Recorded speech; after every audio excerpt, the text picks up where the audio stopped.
it to the professionals.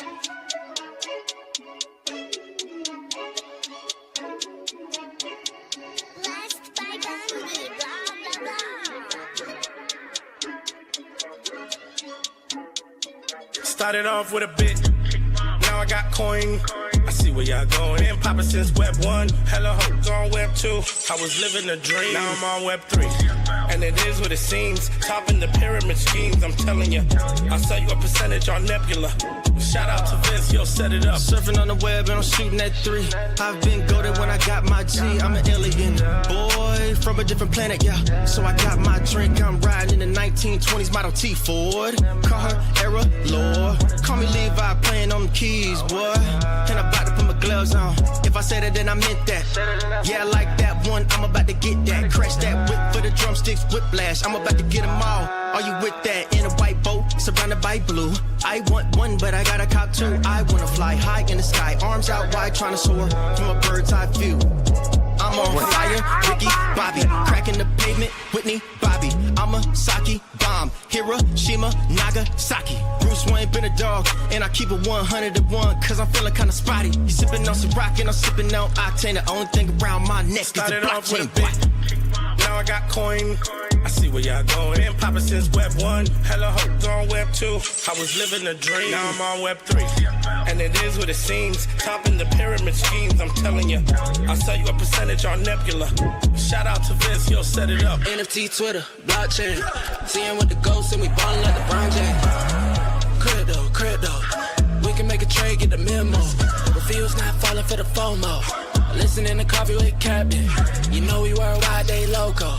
I ain't never gonna stop rapping. Orlando, yeah, we working magic.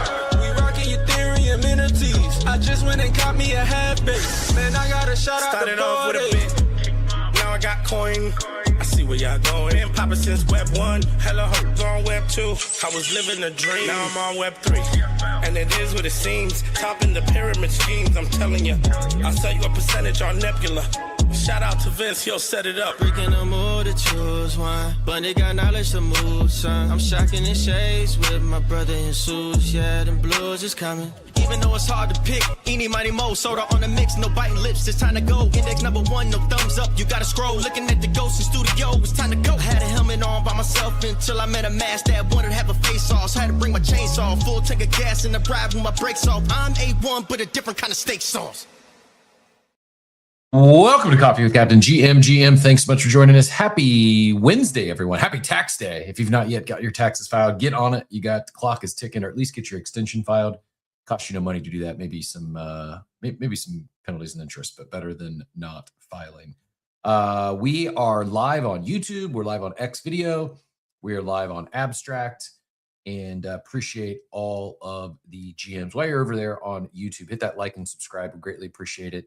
We got another Friday coming up here in 2 days, and a Coffee with Captain will be picked. A Coffee with Captain Claw Pool will be picked from the YouTube chat. So make sure you're over there, and appreciate, as always, those that help us get the X audio spaces warmed up as well. We've got somewhat of a full docket today. Sailor and strategy in the news yesterday. Some are saying, this isn't me saying this, I'm just reading what my super smart, hyper intelligent agent, when it does its deep dive and big research, it's saying analysts, professional analysts, are calling this a coiled spring setup following 47 days of extreme fear. Bitcoin down 29% year to date, yet spot ETF inflows continue to be persistent. 256 million on April 10th alone. Short interest is elevated. Yesterday's 433 million short squeeze, just a preview of what can happen when Shinimit shifts. I didn't think I was dragging risks, but I may need a little more coffee myself. Felt good today in the gym. I'm not just saying this because I'm biased, but Rect Energy, it's hitting different. I am, even if I wasn't a supporter and a shareholder, albeit very small, I would it'd be my go-to pre-workout energy of choice. I am a big fan in putting up PRs, not going crazy. I'm not more like a 8 to 10 rep type of for 3 sets is my norm. But so I'm not going for PRs or anything crazy. Not trying to hurt myself in the gym, but feeling pretty good thanks to Rect Energy. Speaking of feeling pretty good, we are going to give while we're still here in the cold open. Proud of my daughter and her lacrosse team, district champs for the first time in school history last night. And this is a school where their sports programs are pretty incredible. Like the volleyball team just won a state championship.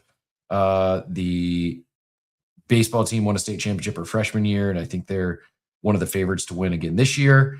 And the softball team has won 3, maybe 4 state championships in a row. So they're very. The trophy cases are full, but their lacrosse was a newer program, maybe 6 years, seventh year, maybe. And the team they actually beat last night in the district finals is a kind of a powerhouse. They won the district last year, and they only had 2 losses this entire season. One was to my daughter's team in the regular season, and then last night they handed them just their second loss of the year. So congrats to my daughter and her team, and looking forward. I mean, it would be a Cinderella-esque run if they were to, run deep into the state playoffs, but anything can happen. So proud of them for winning districts, and enjoyed. They crushed them last night too. 18-7, I think was the final. I have to zoom in. Yeah, 18-7. Kind of smoked and played really, really well. And their unfortunately their best defender is out. Went out with they're not sure. They're waiting on the MRI, but doesn't look like a torn ACL, but meniscus, something out for the rest of the year, regardless. And the team stepped up and playing pretty well. I think I have all of our links. Yes, you got up top.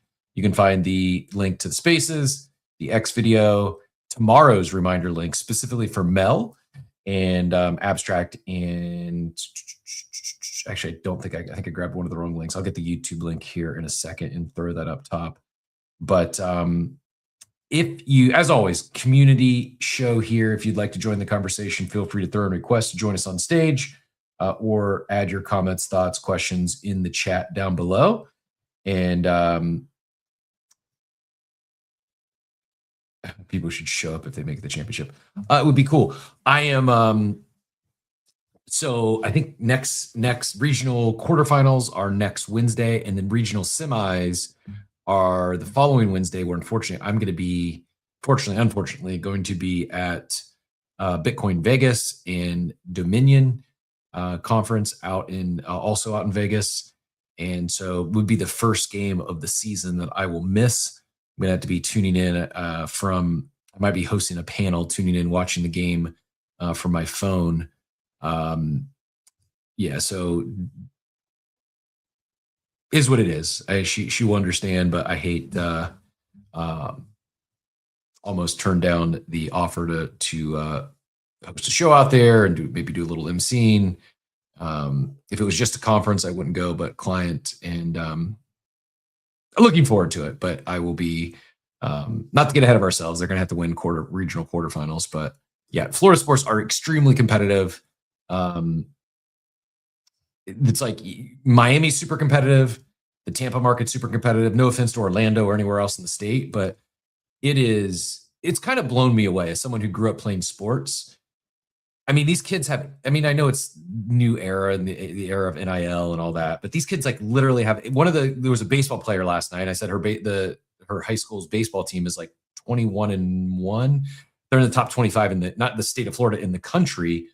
And overheard this kid talking to another lacrosse parent, and like just talk about like 2 of his teammates have agents. Like I guess the players aren't allowed at this point, maybe because they're underclassmen, aren't allowed to talk to, I don't know if he was referring to colleges or like sponsors or whatever, but they're getting paid by way of these agents. It's just a wild time where these are like 15, 16-year-olds probably making more money than me.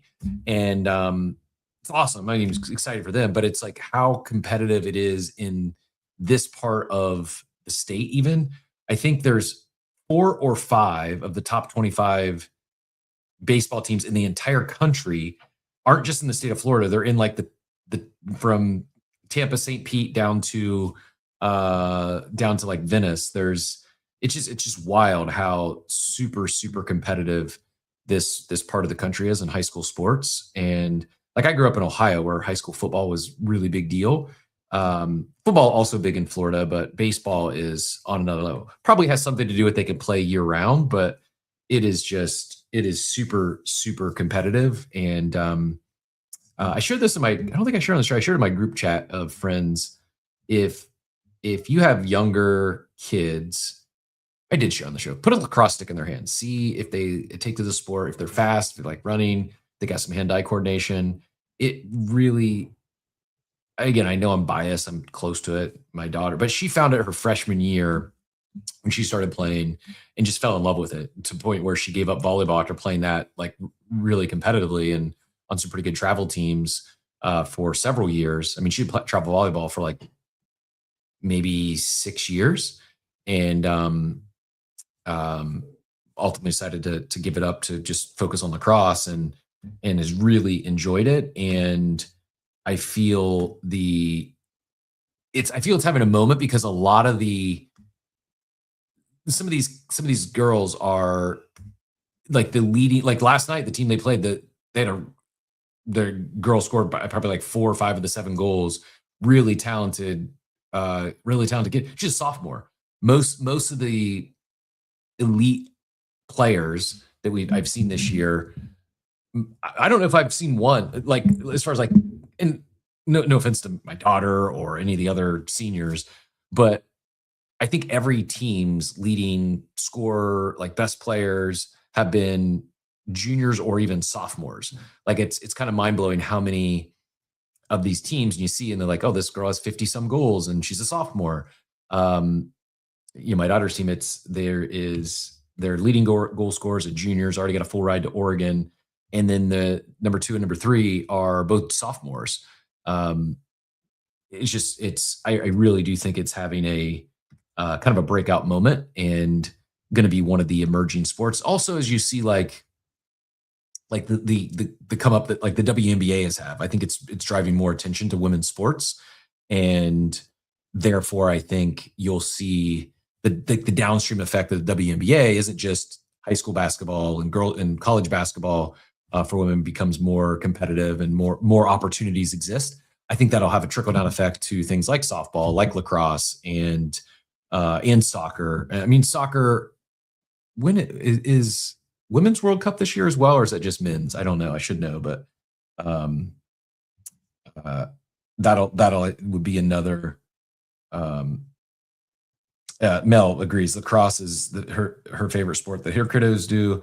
Andrew, thanks for the congrats. Appreciate it.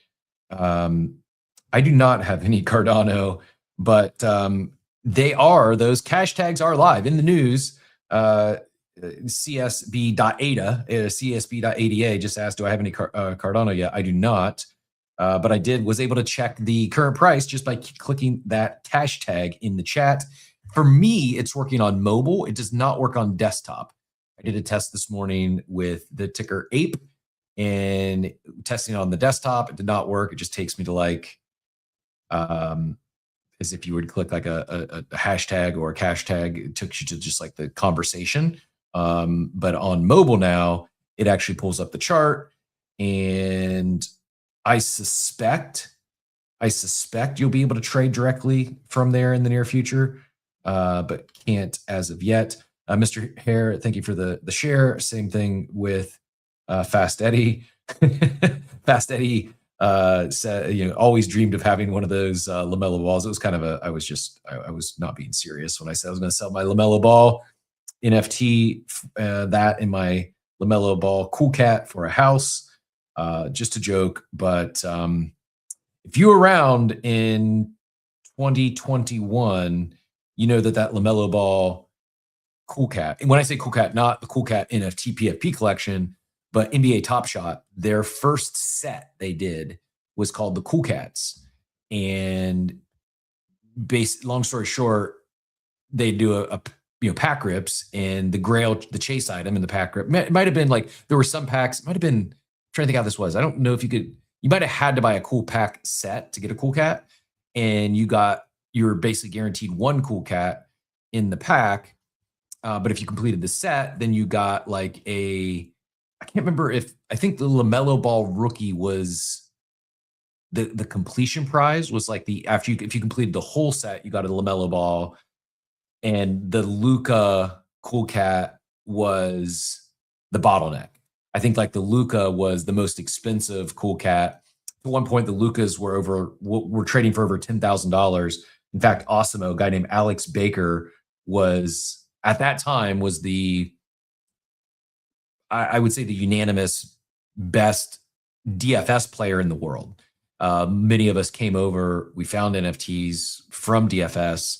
That started with the Jonathan Bales article. He bought a $35,000 Ja Morant, brought many of us over, and some of them went hard. Osimo was a whale. He's the founder of,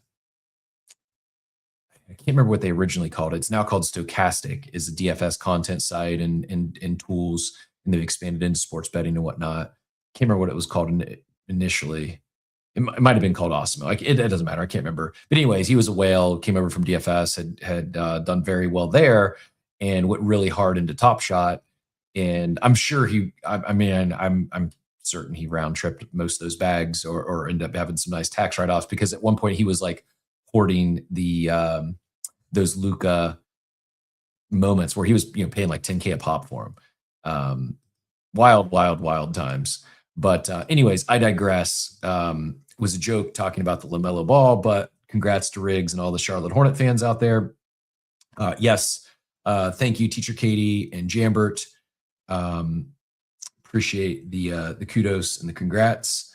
Hans, thank you very much for that Pingu tip in abstract. Greatly appreciate it. Hans, you're well, not just Hans, but Hans and Jambert, Teacher Katie, you all are keeping me on abstract. It's not abstract or the XP farm itself, but the vibrant abstract community over there and the great tip wars is keeping me keeping me hitting that abstract stream to go live every day. I do got a lot to get into here this morning. Before we've got a couple of guests today, so appreciate everyone helping getting the space warmed up. We have we've got a guest joining us at 8:45 and another one at 9 today. So double dipping. Excited to share both of those with you. Our recurring sponsored segment, Inside the Vault, with the Unvault team, talking about some new stuff going on there. And then Spike from Persona.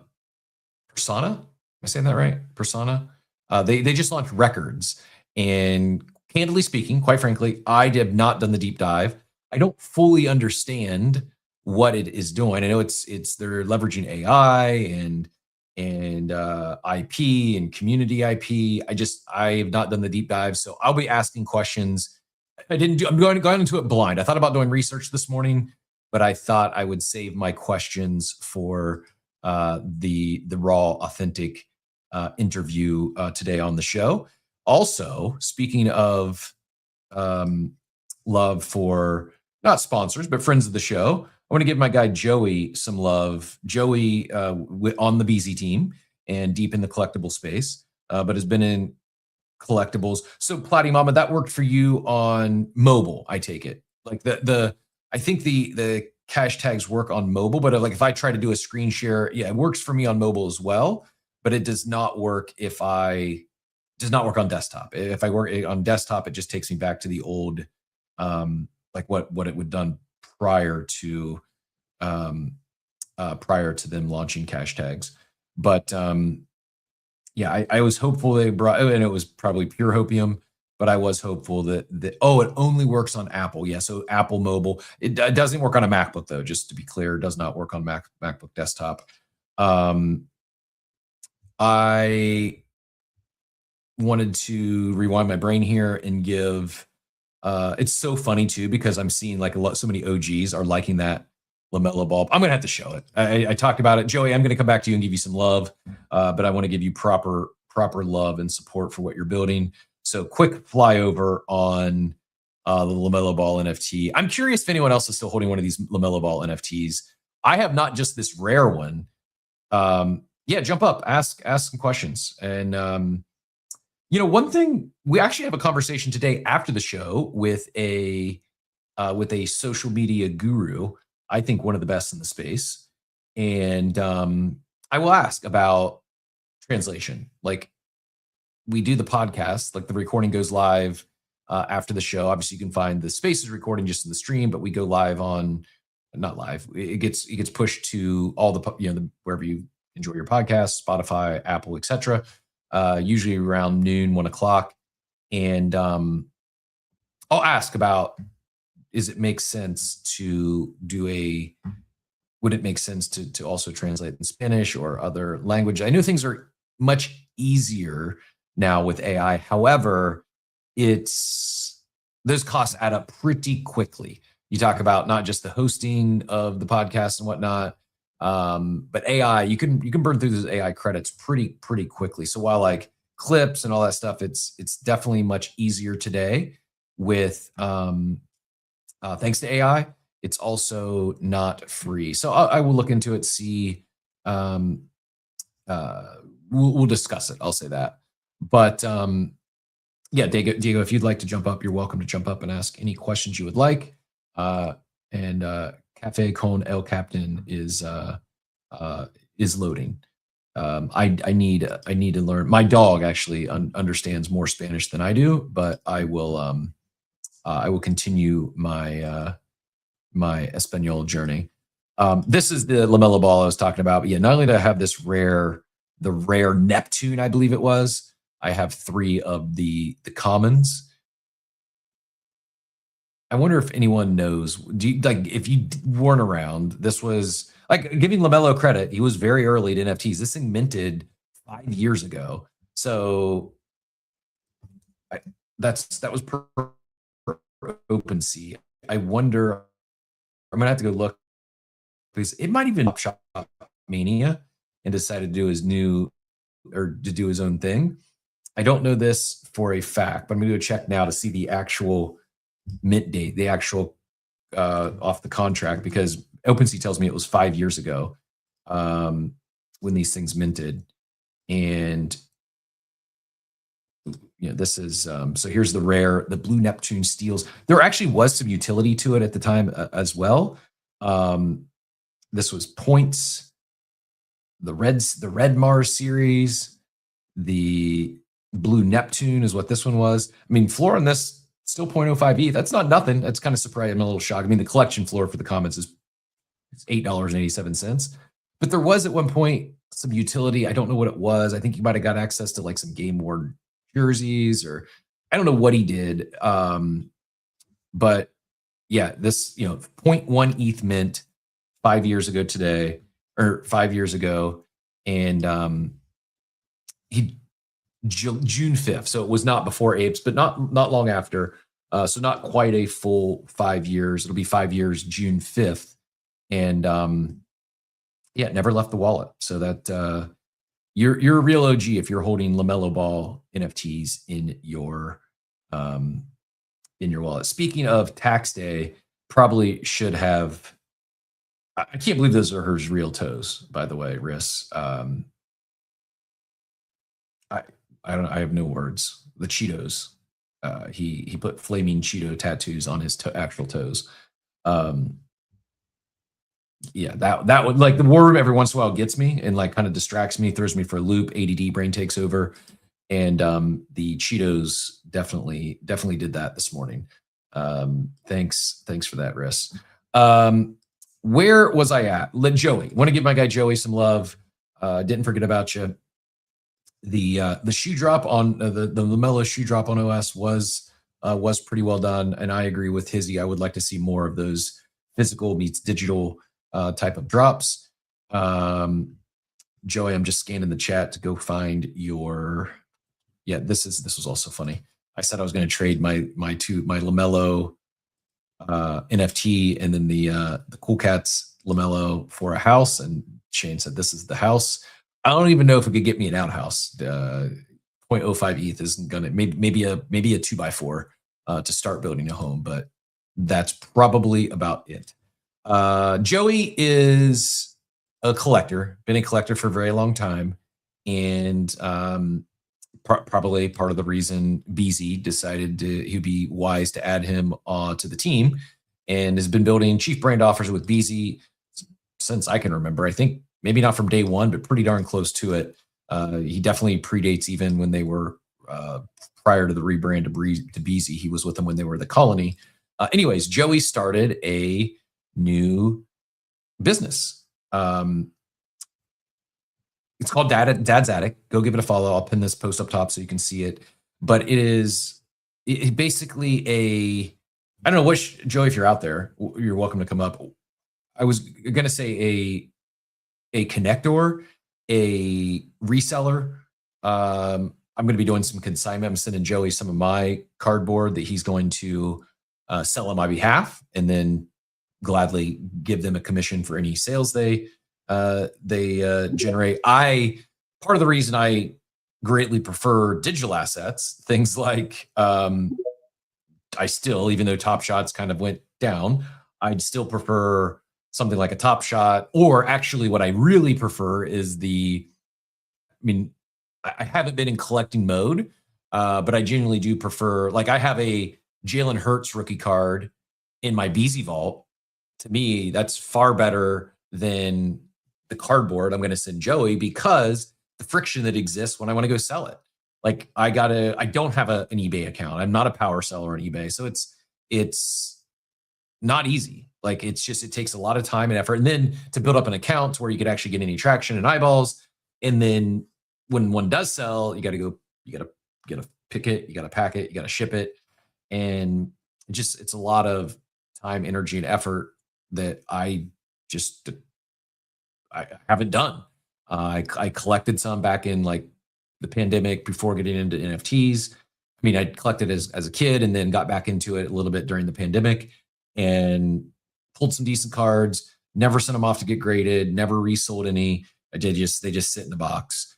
And so long story short, I'm going to be sending them to Joey, and he's going to help with consignment and sell them on my behalf. And when they sell, he'll take a piece and send me the rest of the proceeds. He just picked up. He also not only on the sales side, but helping find modern grails, like he did for Dort here. Picked it up, tracked down a couple of Bijan Robinson. Dort's a fan of the Falcons and Bijan. He secured a couple of Bijan Robinson autographed, and then another looks like a jersey card, a patch card, I think they call those. And Joey, what are you calling Dad's Attic? Are you a consignment shop? I was struggling there to say exactly what you do, but what is Dad's Attic? Tell us. Yeah, so we do a lot of things, right? So what I've noticed in the Web3 space, having been at BZ for all these years, is there's a lot of collectors out there like yourself that have a lot of assets that want to get them on chain, want to get them graded, and they just don't have the time and not in a negative way, but the patience to do it, because it's a lot of work, right? It's sifting through all of your assets, deciding which ones are worth grading and which ones are not. Takes a lot of time. And then preparing for the grading, and then selling them, right? Once you get them. So do I sell them, on eBay? Do I vault them myself with somebody like us? Easy. What do I do? So my brother and I have been in the collectible space for a long time, and we just decided that we can fill it. There are other consignment companies that exist out in the world for sure. They're very successful. They're very good. But, I saw a little bit of a hole here in Web3 in that regard, and said, hey, why don't we do this? We started collecting again for ourselves. And I was like, we can offer a service to a lot of people in this space and in the regular world, and offer like a white glove service, et cetera, et cetera. So we're doing consignment. So really simple, right? Like you send us all your assets, we go through it. We decide if it's worth grading, and then we prep it for grading. And if it's not, then we'll still try to sell it for you. And we make a percentage based on the value of the asset. And then we also go to live shows to buy and sell assets as well. And then for someone like Dort, like I love doing that stuff. Like, you know, Dort was like, I want a Bijan Robinson auto. And I was like, no problem. And I went out and found some Bijan Robinson autos. The cool one is the eye patch. It's like the black eye patch that goes underneath their eyes. That's a really popular one. And then he actually messaged me. He's like, hey, there's another ape that is interested in this specific card. And it took me about 2 hours and I found it. But I guess that ape wasn't ready to purchase yet. But so if you're looking, we also do toys. We also do comics. Like yesterday we went to a guy's house in Miami who used to buy storage units and just had he had 135 Funko Pops. My favorite one there was a Notorious B.I.G. one, but he had 135 I have Funko no Pops. Funko Pops. If I were to buy one, that's probably at the top of my list. I would buy a Biggie one. It's super cool. He's like in his white suit, that famous white suit that he wore with like a crown on his head. It's a really cool one. I'll get you a picture and show it to you. I think of the white suit, and then I think of him in that like multicolored sweater.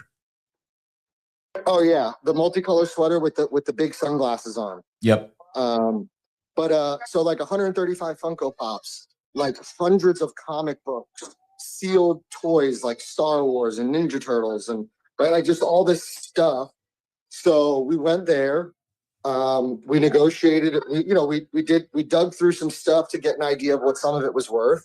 Did some math, bought the whole thing, and as you can see in that pile of comics books is like a near mint Batman comic book that will probably pay for a quarter, if not half, of what we paid for the whole lot.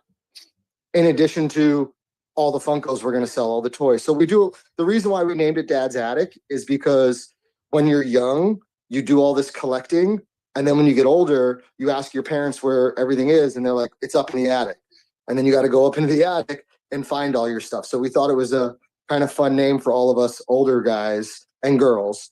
And that experience of going to find all your childhood treasures. Dude, he had this really creepy Ronald McDonald toy. It's like 12 inches or 14 inches. And it was like, we looked at it and we're like, this can't be worth anything. They're selling on eBay from anywhere for $100 to $300. And it's just this random Ronald McDonald thing, so you just never know what you have until somebody actually takes the time to do the research, to clean it up, to get it ready. But yeah, that's what we're doing. So it's just basically my own personal extension of what I'm already doing at BZ, but for Web2 people, because I just love collectibles. It just makes me really happy. Dort's pretty pumped. He says, thank you. Both are autos. One is the patch of his gloves. The other is their autographed eye blacks. That's pretty cool. I didn't know they were doing that. I dig it. One's a 4 out of 10. One's a 9 out of 25. Pretty excited. And I think I saw this in the war room. Like this was his exact request. I think he said he wanted one maybe like a of 10, another one maybe of a 25 or something like that. Maybe it was one, maybe even a 10. He wasn't even looking to go that exclusive. But it's basically like I saw the request and I'm thinking, okay, Joey will probably get this tracked down and Dort might get it in like a month or so. And I would say like within the week he had these, not only had he got them, like he had shown a picture like he'd received them. Is that not, I don't want to exaggerate, but the timeline, the turn on this was. No, it was a week. It was about that. It took me about the longest part of the whole process was getting Dort to respond to which ones he wanted. No, sounds like me. No, it took me about maybe a day or less to actually find the cards. Then Dort just had to decide on the cards he wanted. And then they shipped that next day. So I would say the whole thing probably took 7 days at most, maybe. Pretty cool.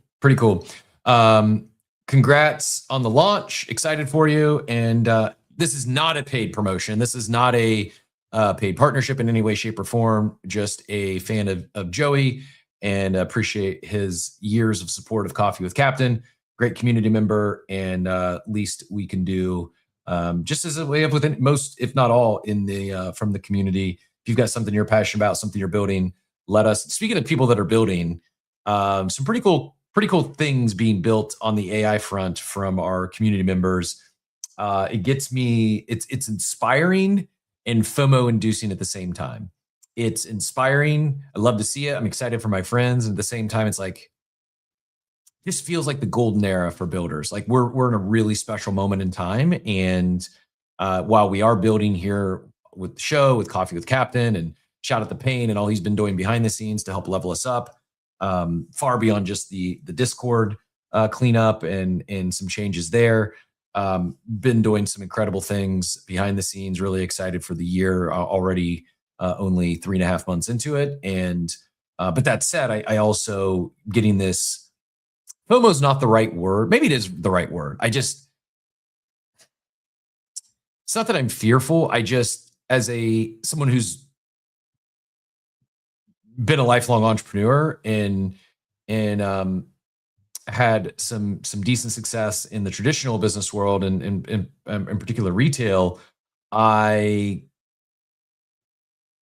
just it's like thinking like I'm not going to go do the same thing I've already done in the past, at least not exactly, but thinking about like how differently I would be building today than I did then. And I've always been tech forward to the point where like one year when I was still a Verizon dealer and was a franchisee, at our annual conference, they had me speak about, I kid you not, this is like pre-Discord, pre-Telegram.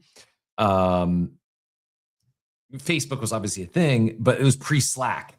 And they had me speak to all the other franchisees about how I was using Chatter.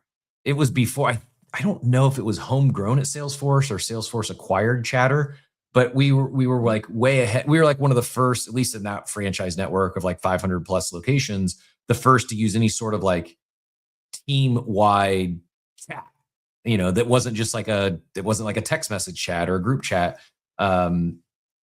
Chatter was like an OG Slack, basically. We were one of the first to use like Google Apps for Business, and I would do a Google Hangout with my team in the morning, like simple stuff like that like today sounds like table stakes or that's like nothing. But those were some of the things like early on, we were ahead of the curve in terms of small, medium businesses. Some of this stuff was just used for exclusive to like the enterprise world, or in other cases, like Chatter wasn't even Chatter. Yammer was another one at the time that we piloted for a bit. But I think about that sort of stuff and how it like gave us an edge. And now the edge that you can gain with AI is just so much greater than your competitors aren't. We talked the other day when Bunch was on here about like the idea of these pool, the person who built the app that's scanning satellite images and then automatically replying with quotes for and showing renderings of what a pool build would look like. Real quick, and then we'll get Proof Alpha Degen on here, and then I got to get a market update in before we get our guest on somewhat of a time crunch since we did double book today. This is not for sale, but you talk about you mentioned your dad's attic, Joey. I don't know if you can see video, but this is an OG.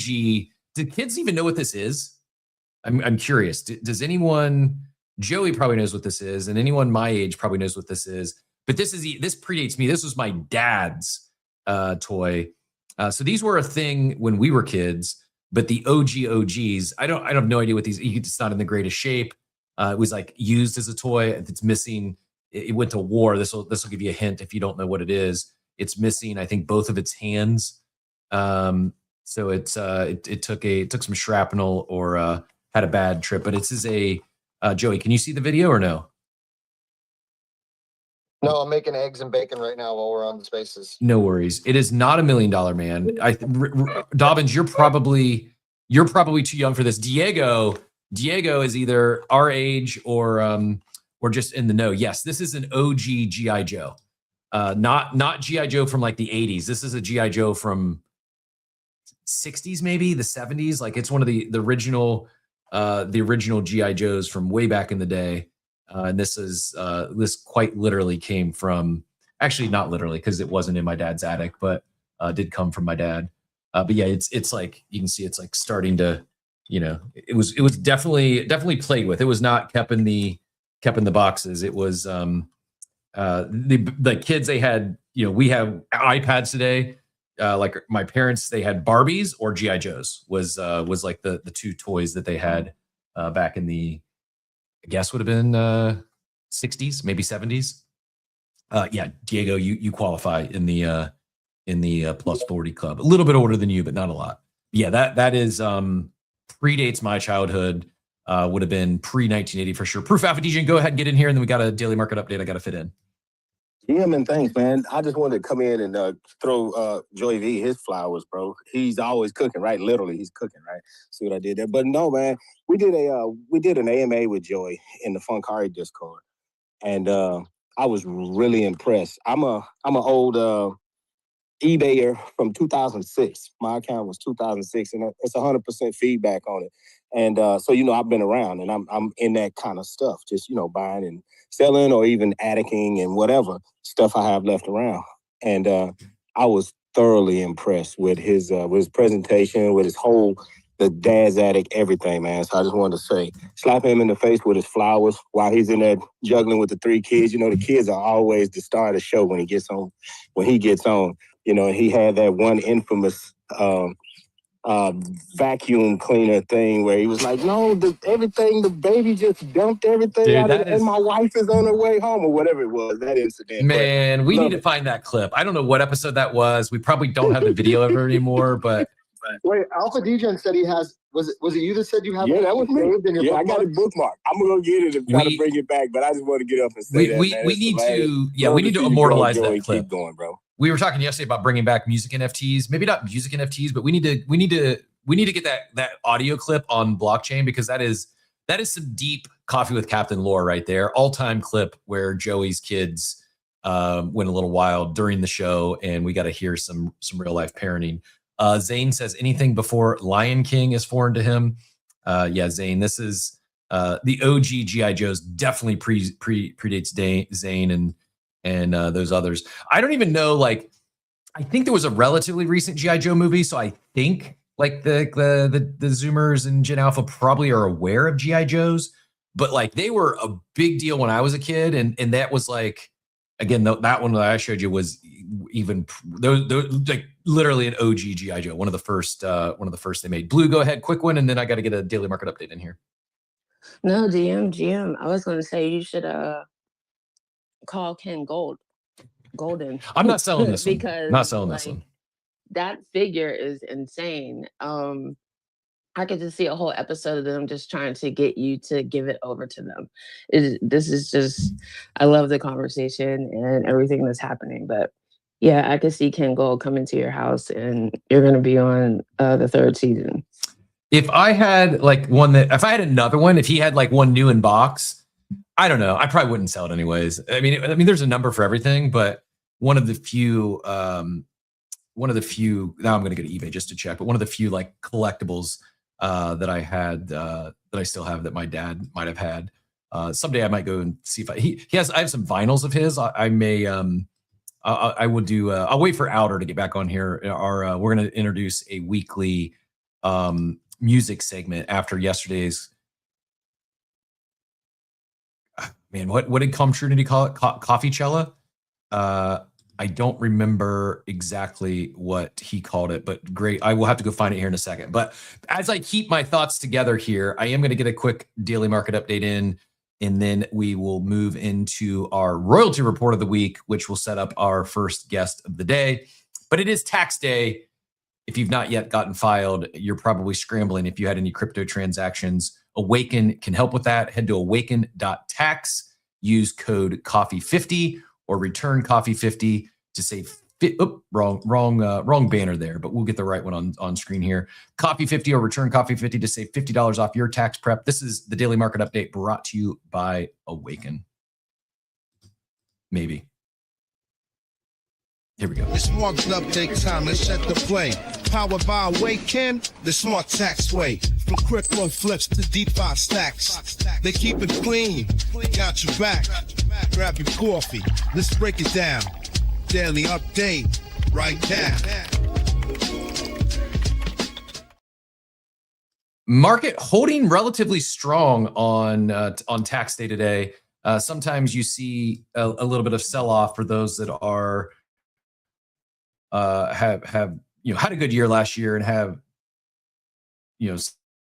some cash due to the IRS, and therefore they might need to be liquidating some of their bags. But thus far, early in the day, not seeing much of a sell-off, a little bit of it, but pretty much flat across the board. Bitcoin flat at 74,337, ETH down 1.47% to 2,300, Tron up 1.66%, Hyperliquid down 1%.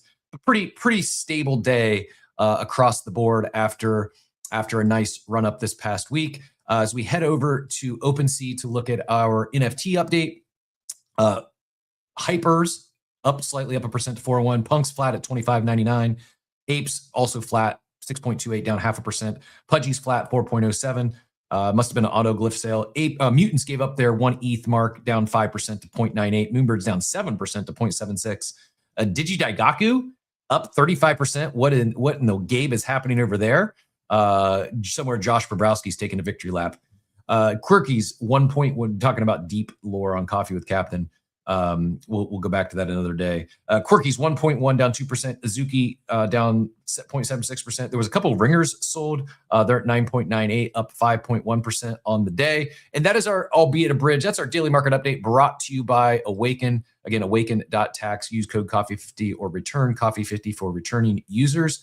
While it's not a sponsored portion, if you need additional tax support, one of our next guests, while it's not Unvault related, one of our next guests is actually a CPA and can give you some deeper advice should you need more than just some reconciliation support from the software standpoint. Ernest can help you on that front. But let's do a proper play in here, and then we'll get to our royalty update, royalty report of the week, and talk about what's the latest with Unvault. This is Inside the Vault. Yo, inside the vault, put royalties back on chain. Enforcement went optional, we bringing it back again. Freeze it at the source, then you move it with ease. Claim it where you land, one live, no duplicate keys. No rappers, no doubles, identity stays intact. Clean ownership trail, royalties paid, that's a fact. No, one live, no duplicate keys.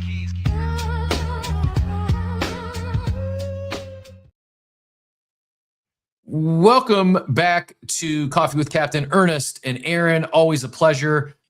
Aaron is, I don't know if he's teasing us and just not going to show us Chewbacca until later, or if he is unavailable to go on video today. No pressure, sir, but always great to have you. Ernest, I hope you don't mind me shouting out I'm sure it's a very busy day in your world, I would imagine. Hopefully your clients are not the last minute type, but hope you didn't mind me giving you the accounting plug. I know that's not what we're here to talk about today necessarily, but it is tax day nevertheless. And someone who's a deep in the trenches himself, a collector, a trader, and also a attorney and CPA by trade.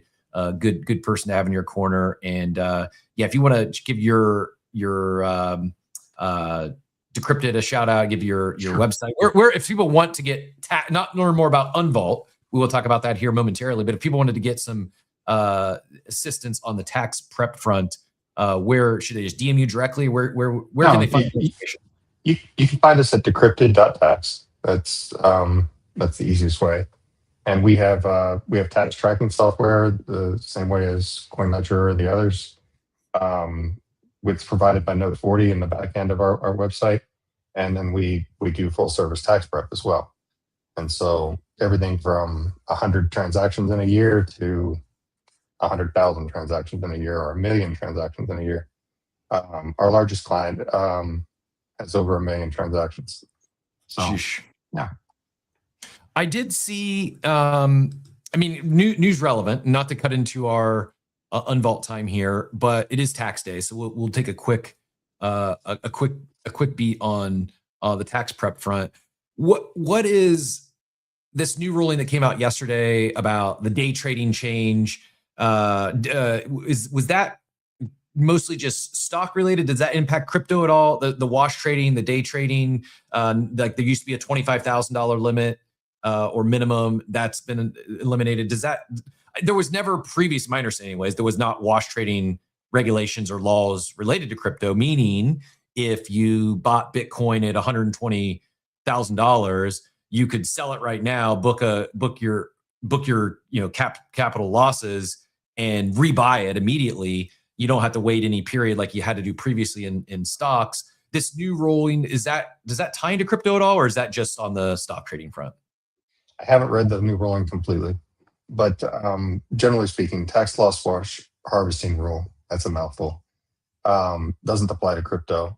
That being said, economic purpose still applies across all tax, and it's what's called significant economic impact. So if you sell and buy right away, let's say in that second, and you happen to get it at exactly the same price, then there would be no significant economic impact of that trade, and it could be disregarded for U.S. federal income tax purposes. Nice. All that said, for those that are asking, yes, the GI Joes in box are going for about $400 on eBay. Out of box, like 50 to 160, depending on condition. But yeah, not going to be selling that one. But Ernest, did you collect any GI Joes back in the day? I didn't collect any GI Joes. I think I blew up a few GI Joes. My brother and I were kind of pyrotechnic geeks. They would go to battle and get killed by each other. That's funny. Yeah, we would stockpile 4th of July. We would always stockpile, all the fun stuff, and we use it all year long. So yeah, I know there were some GI Joes that were blown up. There you go. Is that so? That is a GI Joe. What is that from the one from the 60s, or is that a more recent one, Aaron? Oh, that's the 80s. 80s? That has to be the 80s. It looks like. Yeah, that's one from probably 2 years ago. Oh, okay. Man, talk about IP. They an oldie but goodie. We are I guess hard pivoting right into jumping inside the vault here, talking unvault. I wanted to show the royalty report that I've become a fan of, looking at it on a regular basis. I see Poppy out there, and Quirky's pops on this thing almost every week because they, while back paid a dev, which many, it's too much work, it's expensive.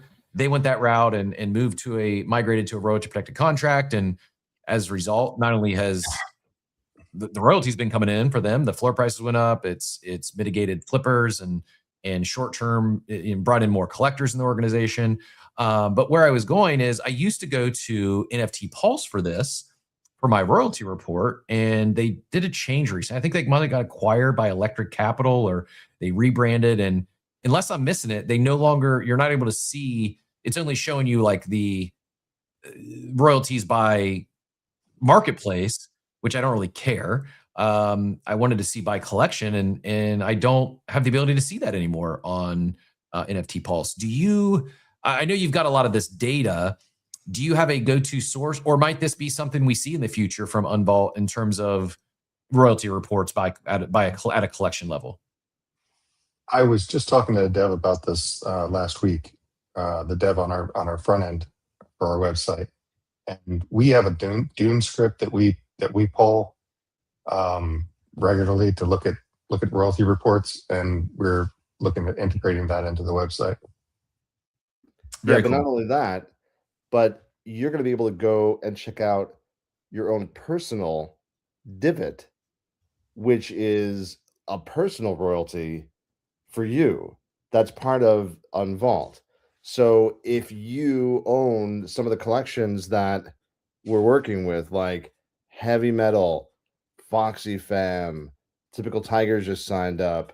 Of course, our in-house collections, Bulls on the Block, STK, The Project, Clutch Puppies, the list goes on and on and on. You're going to be able to go on to Unvault and say, oh, how much should I earn off of this NFT this past week or this past month, or long term, because you're going to get paid a divot, which is a percentage of royalties or another payment that the collection puts into a wallet to split amongst eligible users, and the eligibility is pretty easy. And voila, you will make money off of that. So you may have to have a 6-hour long royalty segment, because you're going to be like, okay, Hizzy, how many royalties did you get this week? Dwayne, how many royalties did you get this week? Oh, you reached the $1,000 mark this week. Congratulations. That kind of thing. So people should be on the lookout for collections that are going to give the divot, because you will earn divots, aka personal royalties, on your IP? I am excited. I know last we spoke, we teased maybe an April launch. Halfway through the month, do we think we might? Is that still in range? Or I know it's you've got third parties and audits, and you want to do this thing right. Are we still potentially launching in April, or maybe more of a May launch? We launched yesterday. We just didn't tell anybody. No, I'm kidding. We are probably, oh gosh, I don't know. I mean, maybe 2 weeks away. Okay. Maybe. I mean, this is, we Ernest and I build in public. We talk in public. We don't believe in the secrecy. We have to be perfect with everything. Where we're at right now, I'll tell everybody exactly where we're at. Our devs are testing the cross-chain infrastructure, making sure that the NFTs go round trip from every chain that we exist on. And then we're sending it back to OX Quit, hopefully by the beginning of next week, to do the final audit. And then we open up our beta. Is that going to be April 23rd, April 30th, April 32nd? I don't know. But it's coming up pretty quickly.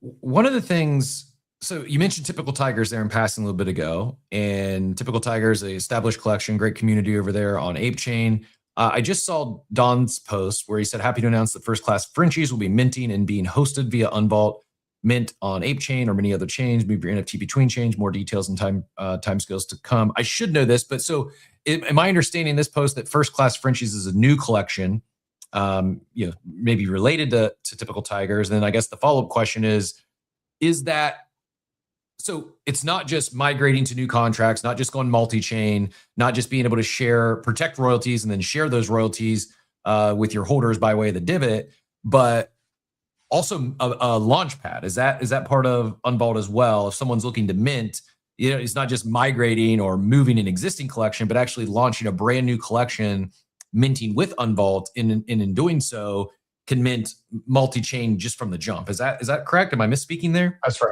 right. You'll be able to mint across all those chains. And what you'll be able to do is like number one can be minted on Ethereum, number two on Ape Chain, number three on Solana, et cetera. And so it'll open up that liquidity for all those different chains.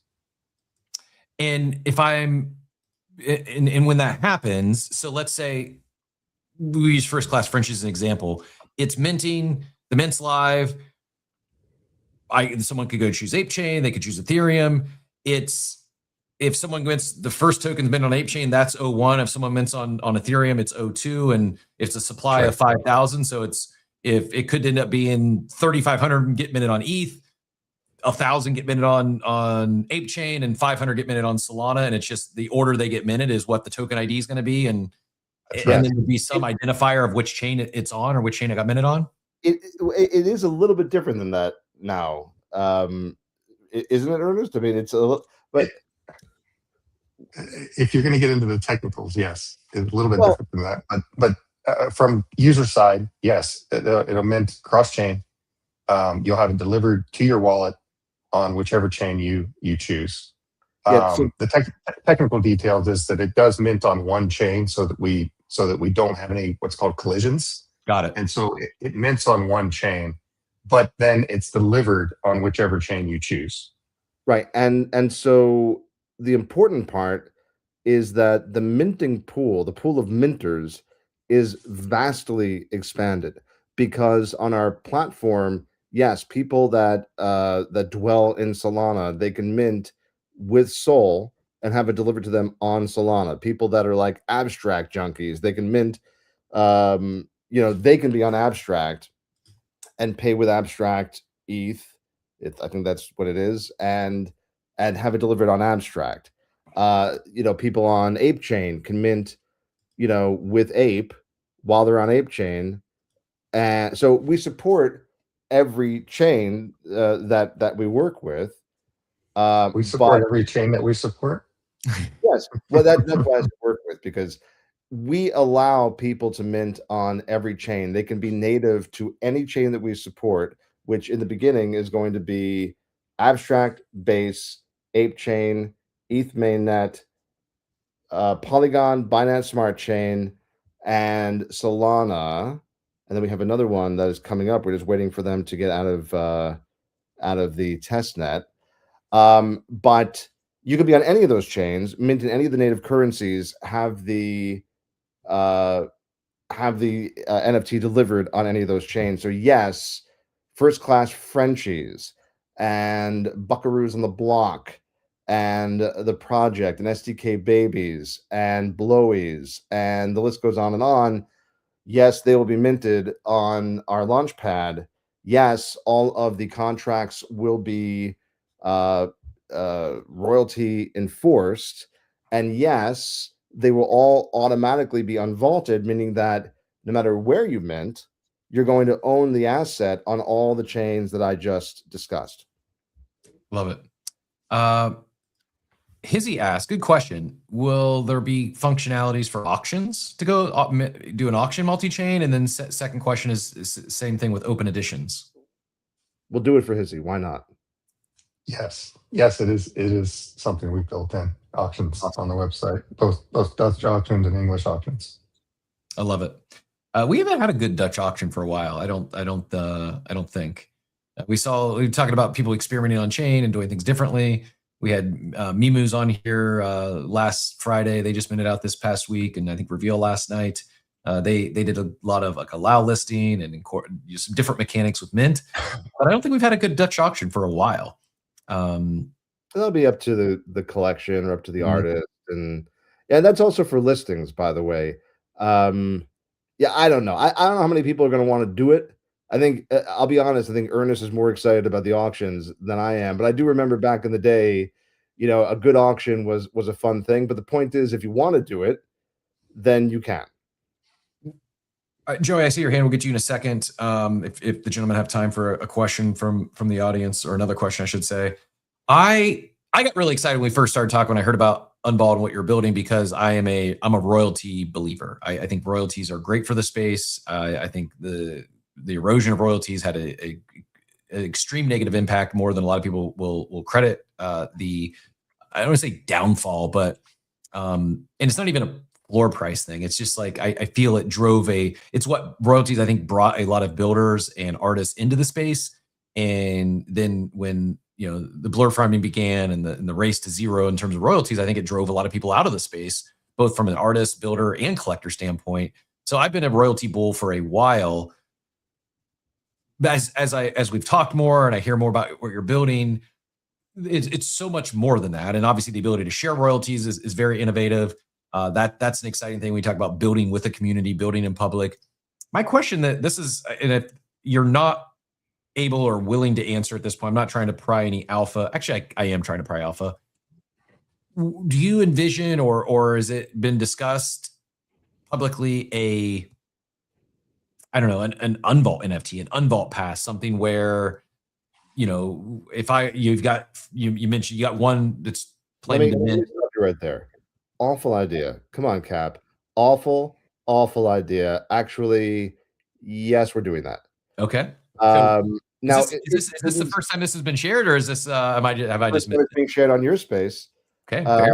We have talked about it. We talked about it yesterday on our Unvault space, Tuesdays and Thursdays at 11 a.m. Pacific time. But we do have a collection that we're going to be launching, and it's called Bugs. And it is called Bugs because it is meant for the holders to break, unvault, and find the bugs. Did the bugs mint get fucked up? Now, by the way, you should also understand that our dev team is amazing. We're getting everything audited by OX Quit, but we're going to have USDC rewards for people finding bugs. We'll have other type of rewards as well, platform specific for people finding bugs. But it is basically a collection for first users, first adopters for our platform. When you go on and you unvault your NFT to a different blockchain, then you're going to get some bugs points. If you give us a suggestion, in the bugs portal, then you're going to get some bugs points, et cetera, et cetera. Now your bugs can level up, right? And why is that important? Because the perks that people are going to get from bugs, and by the way, who's going to be able to mint bugs? Yes, it is going to be similar to some of the free mints that we've seen. It will be a allow list based on our partners. So you're holding a heavy metal, you're holding a bull on the block, you're holding an STK, you're holding a Foxy Fan, you're holding a typical Tiger, you're holding Bad Ted, who's going to be the first collection to officially unvault after our bugs pre-collection, our beta collection, alpha dogs, etc., clutch puppies, pixel pups, the list goes on and on.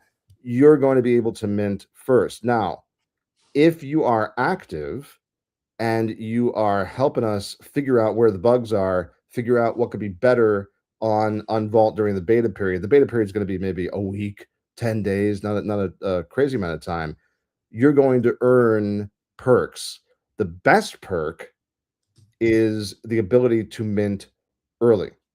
The best perk is the ability to mint in that first minting window. Now, why is that a good perk?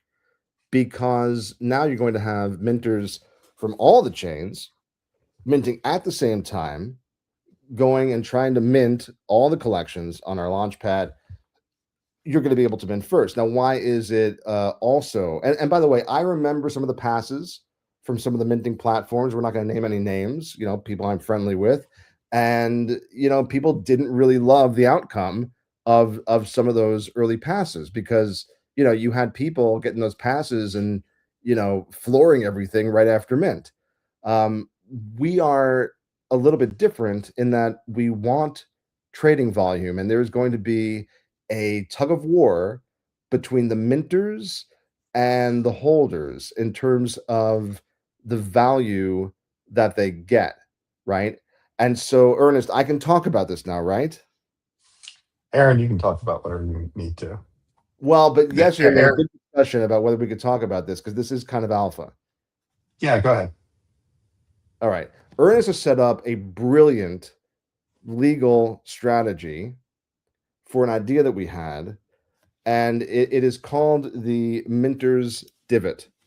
And what this means is that if you mint and then you let that baby go, you sell it, you're going to get a royalty, a divot on that NFT, potentially in perpetuity, meaning forever. So every time that, crazy wacky squirrel or the first class Frenchie, should they do it, every time you that sells, you minted number 69. I'm just making that number up.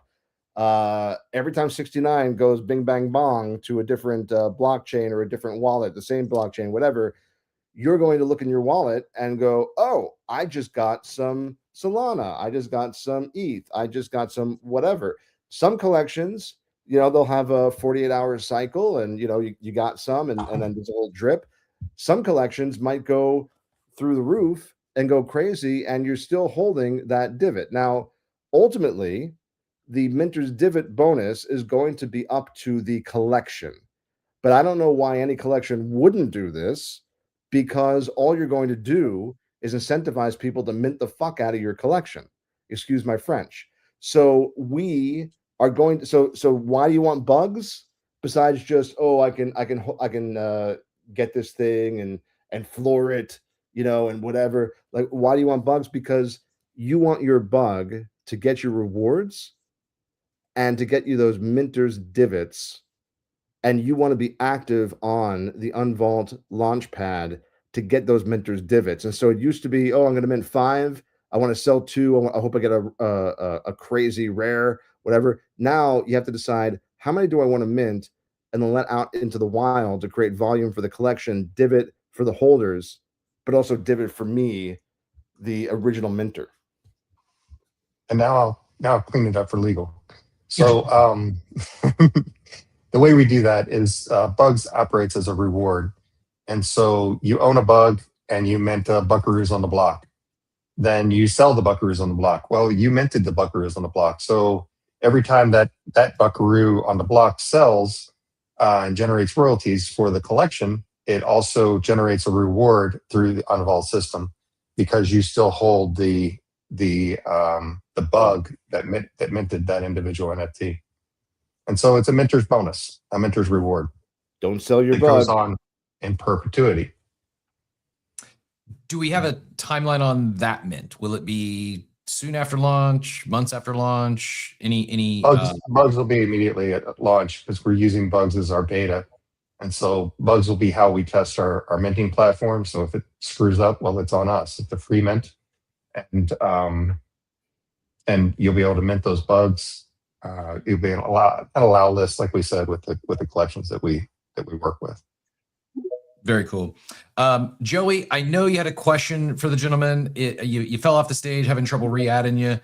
Unless you're on stage, I can't see you. You might need to take a quick lap, and we'll try to get you in here. Or type, if you want to type your question in the chat, I can ask it on your behalf. There was a thing specifically I wanted to talk about today. Now I know we've been talking about everything, and so maybe we can't talk about this as much. We'll have to leave it for another week. But I do want to say that this week we are putting together a strategy guide for our partners, our clients, right? Because what we're doing with Unvault, and if people don't know, it means you can take an existing collection and you can expand that collection onto all the blockchains that I talked about without expanding the active number of NFTs. You're basically giving every one of your holders the ability to have their NFT on royalty enforced contracts on all the different blockchains that we talked about. Only one is active at any given time, and the others are held in escrow. Nobody can touch it except for the owner of the NFT. Now, because of that, there's new strategies that nobody's been able to do before. So it used to be, hey everybody, raid this tweet because an engagement farmer is saying, what floor should I sweep? And everybody's like, our floor, and then they never sweep it. With us, you can raid a blockchain. Okay, so you say, okay, we're going to launch, we're going to unvault, and everybody, our active community, please go to Base. Please go to Solana today. Please go to Abstract today. List the hell out of the collection. Sweep the floors. Buy the hell out of the collection, right? And what is that going to do? Well, let's say Bad Teds, who's going to be our first launch partner. So they've never existed on Solana before. They've never existed on Base before. So what's going to happen? Well, their collection is going to pop on that new blockchain. You're going to be on whatever your favorite NFT trading platform is. Hopefully it'll be on Vault. And all of a sudden you're going to see, wait a second, what is this collection? Bad Ted Yacht Club. I've never seen it on Solana before, but it's doing 1,000% up in terms of one-day trading. It's in the top 10 on Solana today. How is this happening? And people are going to say, oh, let me check this out. The bots are going to go, oh, let me pick some of these up. Volume hopefully begets volume, hopefully begets floor prices if you care about that kind of thing, but also hopefully gets you new eyes and collectors from that ecosystem and that blockchain. And then what do? You rinse and repeat on other blockchains. And you can do that infinitely. Now, it used to be that you'd say, okay, we're going to give perks to the holders. Please stake. Please don't sell. It's going to raise our floor. Well, I want to mess around with, we're going to give you rewards for listing and selling. We hope you don't leave the collection. We hope you still have some more. You pick some more up. But volume creates divots, creates money in holders' pockets. There's also the bonus, the minting divots for newer collections. And you want to get those volumes up. And so we may see collections offering a divot specifically for listers or sellers and not even holders some weeks. And so the strategy is going to be to get volume, distribution, and eyes on different blockchains and different blockchain communities to pick up new members and new volume. Very cool. A couple quick questions, and we got our next guest patiently waiting behind the scenes. Diego asked, he wants to mint bugs. He's speaking of which collections are going to be eligible. What is someone who's like, they're in? I believe in the protected royalties and divot, and I want to get in the Unvault ecosystem. I think Hizzy's already a big fan as well. if they want to be early and they want to be able to be one of those testers, they want to get this bugs mint, is there anything they can do to prepare or get ahead of that, or tune into your space tomorrow? They do an unvault space every Tuesday and Thursday. But yeah, what does Diego need to know, or anyone who wants to be early and be able to mint those bugs? First of all, Diego, that's a sweet penguin. It's a little pudgy, right? That's amazing. Yeah. The floaty, the chopsticks, the beanie, chef's kiss, amazing. Okay, so well, look, we'll list the collections on our unvault profile. Okay, and you can also DM us, but we're talking about heavy metal, Bulls on the Block, Bears on the Block, Bulls Evo, STK dolls, trashy treasure boxes, clutch puppies, pixel pups. Most of those we have except for heavy metal, we have an owner's interest in. We're also talking about Foxy Fam. We're talking about on Ape Chain, Other Egg Genesis. We're talking about on also on Ape Chain, Alpha Dogs. We're talking about Bad Ted Yacht Club. We're talking about Chumlin's on Base, Skelly Friends, and we have a bunch waiting in the wings that we'll keep on announcing. Now, if you want your particular collection to be involved in the Bugs Mint and get allocation, well, bother them. Say, why are you not partnered with Unvault yet? Why do you not want us to have royalty enforced multi-chain access and utility for things like bugs and the Minter's Divot? Please contact Ernest and Aaron, and please get our collection unvaulted. We want to raid blockchains. We want Divot rewards. But yes, my friend, those are the collections off the top of my head. I'm sure I'm missing some. Apologies to those I'm missing. Anybody who wants to mint bugs and become eligible to get those Minter's Divots, you can also just DM us. We'll be happy to give you a list of our partners that will be getting allocation. Awesome. Love to hear it. Appreciate the question, Diego, and all the questions in the chat. One more question from Joey on stage. And speaking of Joey, shout out to Proof Alpha Degen. He did find the infamous Joey and the kids in the vacuum clip. It is up top. You'll have to listen to that after the show. It looks like we lost Joey. He says next time he's on the show. He got booted from X.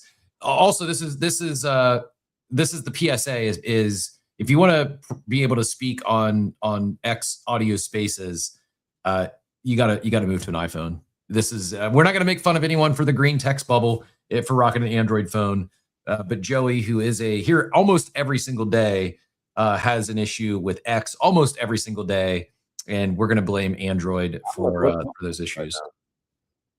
I'm on a flip phone. I'm on a CNC. You remember those CNC? No, I'm on a CNC flip. Nokia 2500.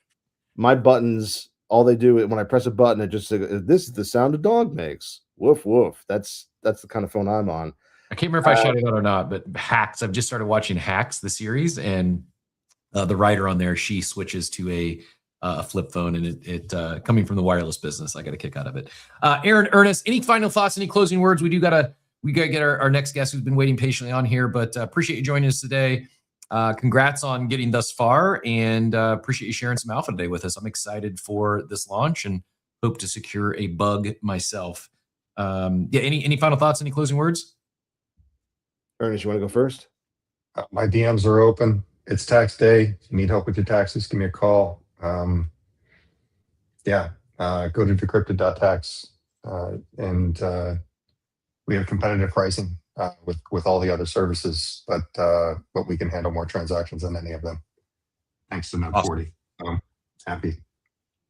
I don't know how the guy sleeps, but he's got a very successful custom motorcycle business. He's an accountant. He's an attorney, building out Unvault, and I love the big brains that on-chain tech has brought together here. Big brains, or in some cases, just funny brains, per the funny man, Mr. Aaron. Aaron, any final words? No offense. No offense that I'm funny? Yes, no offense. Tuesdays and Thursdays at 11 a.m.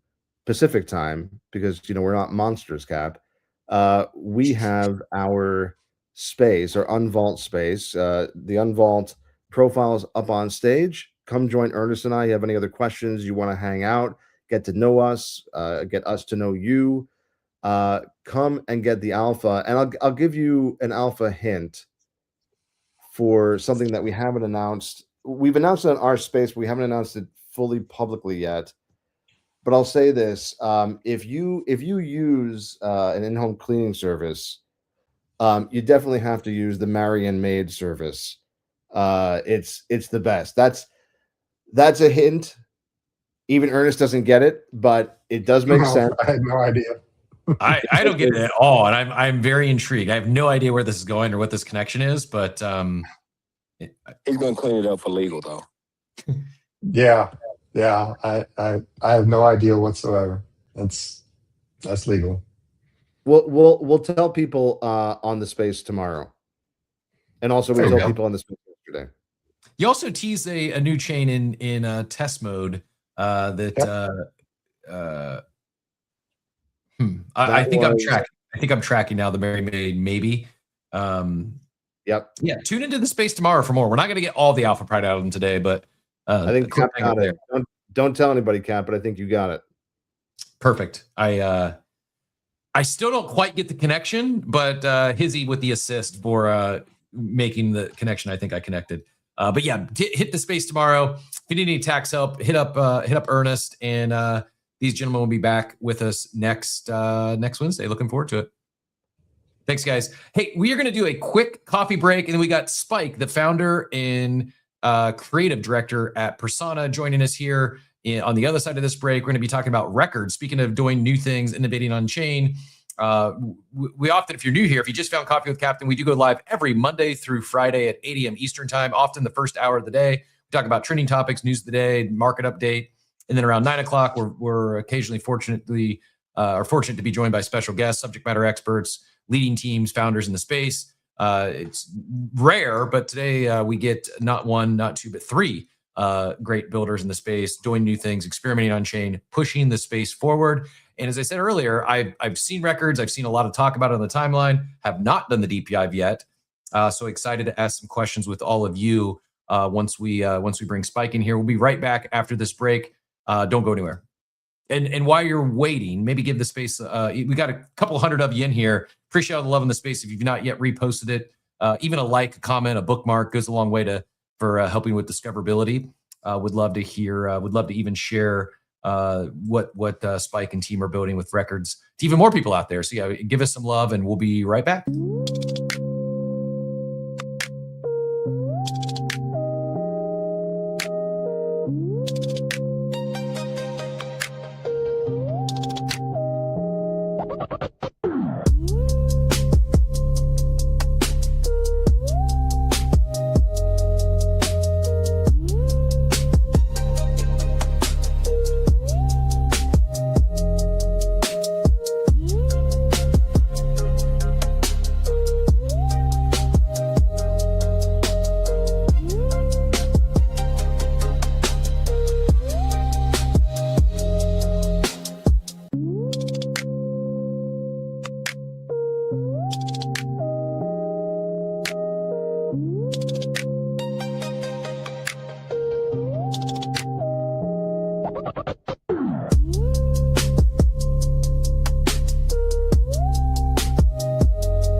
Welcome back to Coffee with Captains. Again, thanks so much for joining us. Appreciate all the love in the space. Appreciate all the questions.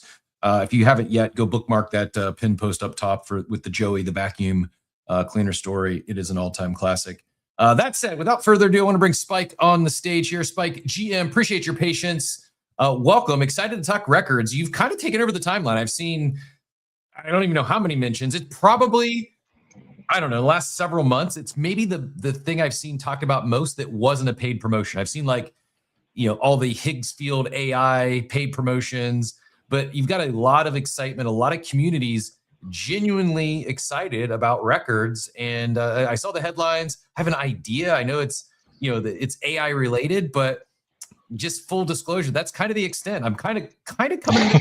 I didn't do a full deep dive, didn't do a ton of research. So truly excited to learn more about records, what it is. And but before we go there, do you mind, for those that may be hearing from you or seeing you for the first time today, do you mind sharing a little bit of background, your journey into crypto? Anything you'd care to share as it relates to background? Yeah, absolutely. So for the ones that don't know me, I'm Spike. I'm a French guy, so you will have to bear with my French accent for for the next few minutes. I live in Paris. I'm the founder and creative director at Persona, which is an anime brand that we kickstarted in 2024. Prior to that, we started our journey in Web3 in 2021. And before that, I worked 10 years at Ubisoft, where I was a game designer, a lead game designer on a few franchises that you guys may know, like Far Cry, The Division. And yeah, started my journey in 2021 with some friends. We really wanted to see what type of cool product we could build in Web3, especially Web3 gaming. That's how we started.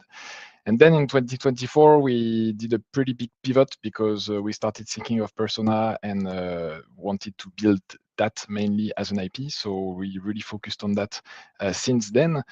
And our vision is really to build innovative products that can change how you build an IP, basically. And Records is a bit I would say the culmination, the result of this vision, which is really to push for IP proliferation and to propose a brand new innovative infrastructure for brands that want to grow alongside their communities. Very cool. And is it, I think I've seen brands that have already onboarded or working with records already across a variety of chains, from mainnet to abstract. Is it chain specific, or anyone on chain could work with records? Yeah, really, any brands can be on any chain. We have Kleno, for example, that are on Solana. We have 2 abstract projects, indeed. We have a few on Ethereum. Ourselves, we are both on Base and on Ethereum for Persona. It's completely chain agnostic. Basically, what happens, though, is that if you want to do some actions in Records, those actions will be on Base. Because Records, essentially what we do is we if brand quality content that is scattered around the internet, and we use AI models. We developed specific AI models to recognize if this content is tied to this specific brand. And what that enables us is to aggregate all this brand content on one platform, from YouTube, Giphy, TikTok, Instagram, and Twitter, and then structure it in a very nice way so that you can go on a Pudgy brand profile, for example, and see all the latest and historical brand content of Pudgy. So what we did is that we went back in time, like the last 3 years, I think up until 2022. So if you browse Records today, you will find some very old content that is related both to the brand. And then the second layer that is really cool that we did is that we also trained the models to determine if there is a link with a specific NFT within that brand. So for example, we found some GIFs posted in 2022 of Pudgy that have like 2 billion views. Actually, that's the highest the highest one, that is linked to a specific NFT. And what we do is that we create that link and we show it to the world. So it's really, if you will, showing a bit the hidden values of some Web3 brands that I think are not talked enough because they are on real masterclass in terms of growth on some social media. For example, Kleno, they have like 160 million views on YouTube. And I know some people know it, right? But it's but I don't think most people realize. So I really wanted to, do Records for also that motivation to show to the world that we're not in 2021 anymore, like the stigma of the NFT projects back then, everything is a scam from NFTs. Right now we're in 2026, and you have some brilliant Web3 brands that are building amazing IP universe and have already massive reach, massive communities, and a massive amount of products and things that they built. And Records, I hope, shows all that on top of creating a clear structure and link between brand, NFT, and content. Very, very cool. Is this, I have to ask, was this inspired by InfoFi? Was this a response to after InfoFi got nerfed from the X algo and kind of saw an opportunity or a hole in the market? Where clearly, like, I know InfoFi, and even when I say that word, I know it's got like a negative connotation and most people are like, ick. But it was like, the concept I think was great. The execution not the best. What it resulted in, slop on the timeline, not great. But the idea of this data and what they were able to provide brands with, and kind of, coordinate some community efforts, albeit I think there was more opportunity there. But was this inspired by Amplify? Was this a reaction to Amplify getting nerfed? Can you speak to that at all? Yeah. So actually, it was really there was no link initially. Like the origin story of Records is that last summer I was just walking down the streets in Paris, and I was just thinking, it would be really cool if for Persona, for our own brand, we had just a platform to gather all the content that is scattered everywhere and create that cool link with NFTs. And then so that concept like stuck with me for a month or two. I told it to my to the team, and they were like, dude, it's just a bad concept because there is no way we make money out of it.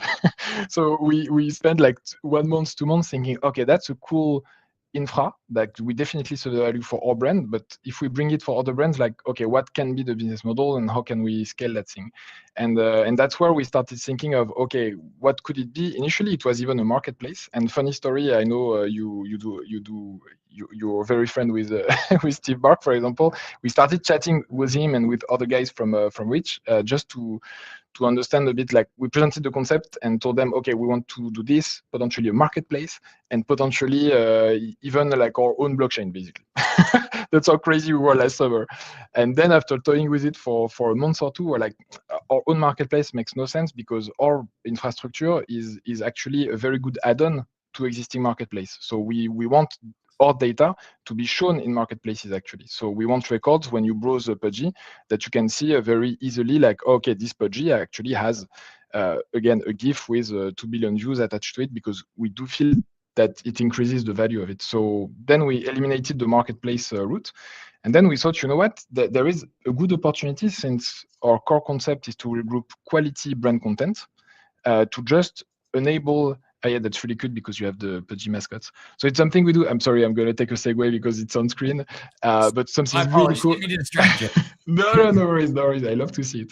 But what we do is that we link content to a specific NFT, but we also link content to other entities that the brand may need. For example, for Pudgy, it was a specific case where they have a lot of content that is tied to a mascot, which is called the Pax, the blue mascot, or the pink mascot called Polly. So we created entities for those. And if you click on Pax or Polly, you will see that they have their own sub-brand profile, a bit like an NFT.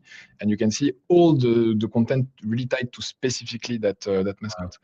And it's crazy that just I think what's interesting is, like, you're finding they don't have to say PAX. Like, you're identifying, like, even this this big stuffed plushie, which is PAX, based on like the image. And this is where, like, I take it AI is coming in to determine, like, whether it's a JPEG or whether it's a picture of something in real life, and identifying is that correct?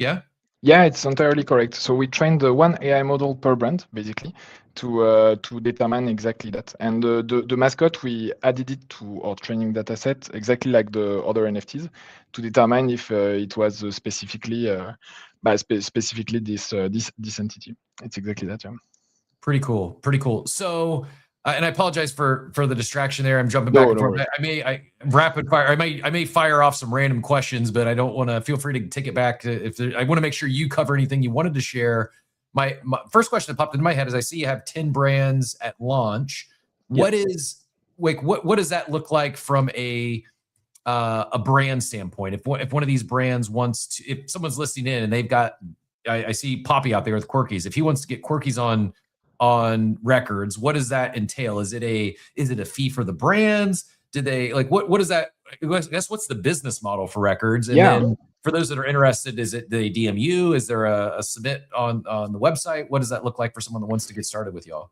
Yeah, absolutely. So it's a very good segue to where I was going before. So that's absolutely perfect. It's so right now we're still toying with the business model, just because we are trying to understand the brand's needs. We're also at a moment in time where not all Web3 brands have a lot of liquidity, and we're trying to understand that, and we try to do a bit of a case-by-case approach here.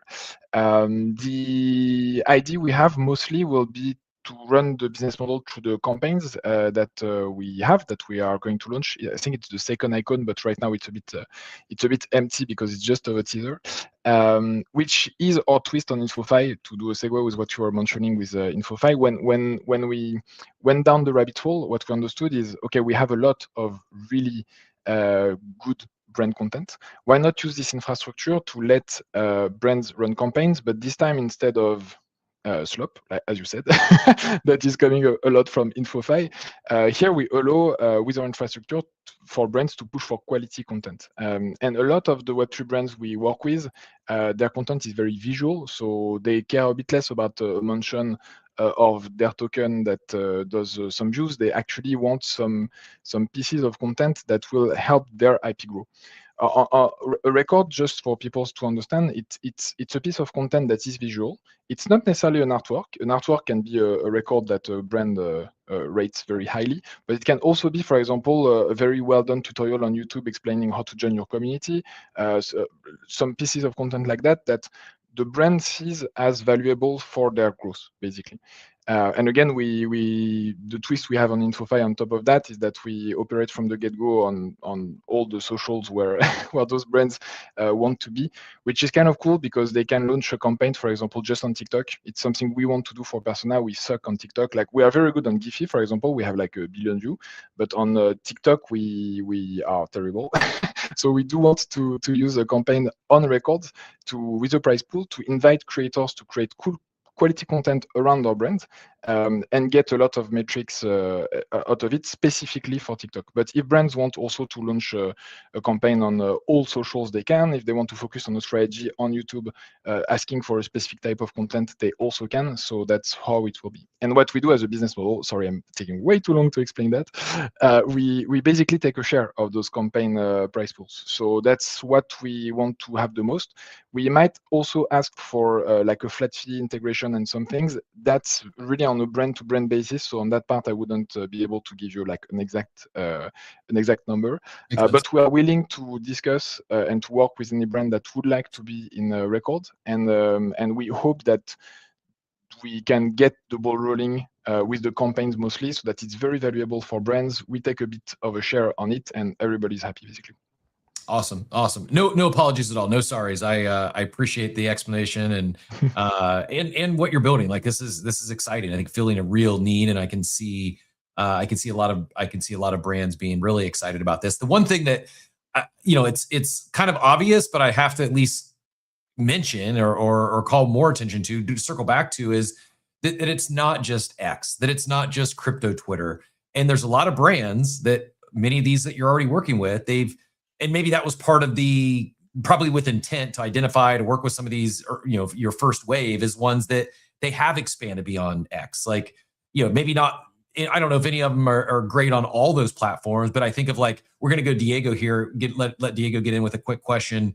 I know Diego's a fan, not just of the Pudgy he's rocking, but he's a big Klanos fan. And, whereas Pudgy's had a lot of success on Giphy, as you mentioned, Klanos is absolutely crushing it on Instagram and probably TikTok. I don't know. I've never ventured over. I'm not on TikTok myself, but a lot of these brands that you're working with are ones that they've expanded beyond X, beyond crypto Twitter.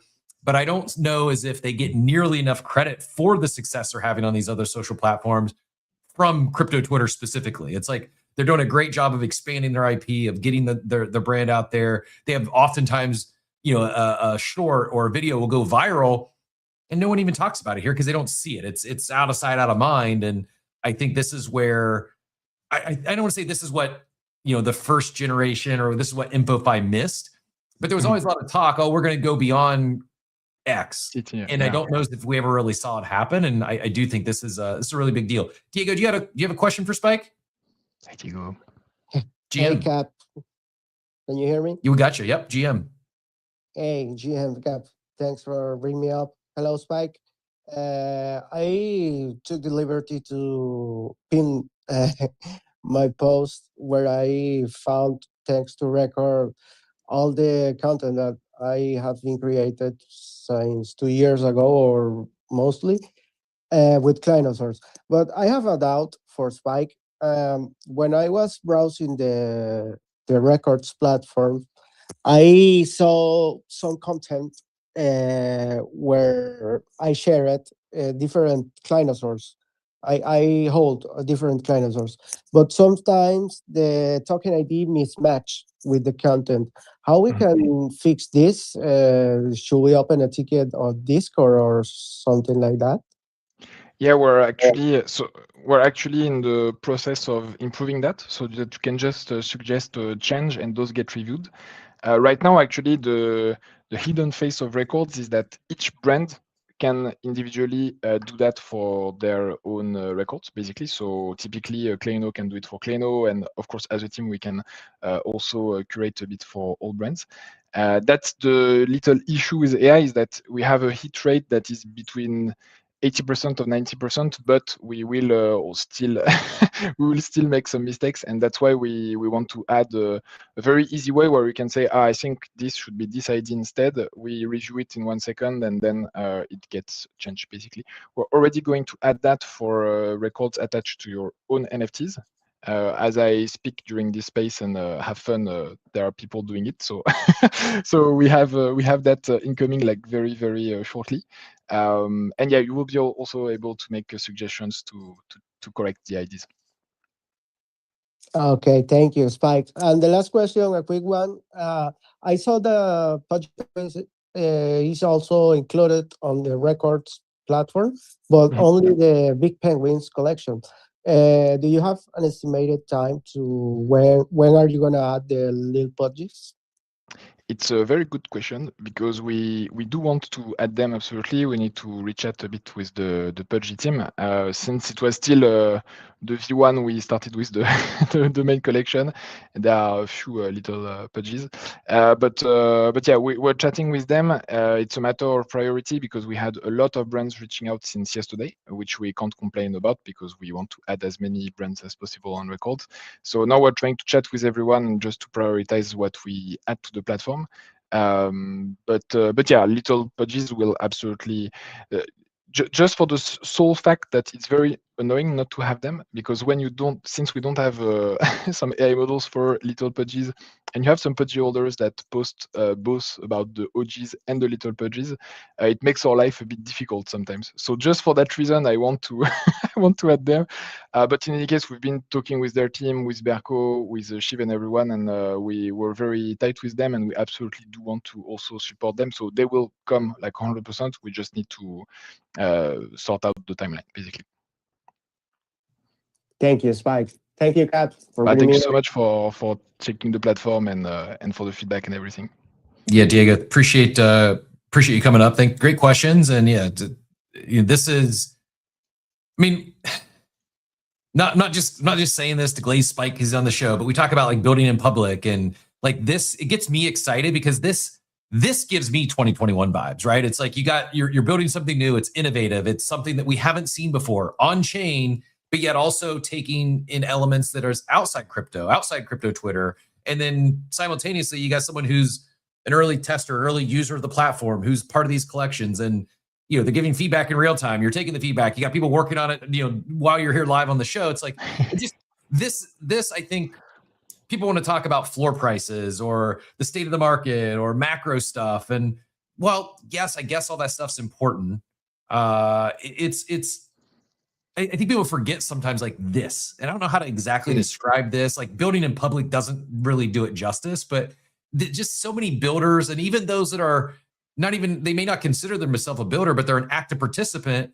You are a builder. Like Diego, you're help sculpting the platform. Like feedback 100%. Is so valuable, and this closed loop of feedback, it's something that got me so excited in 21. And then for whatever reason, I feel so many in the space kind of like got away from it, or oh, we're never going to make everyone happy, so we're not going to.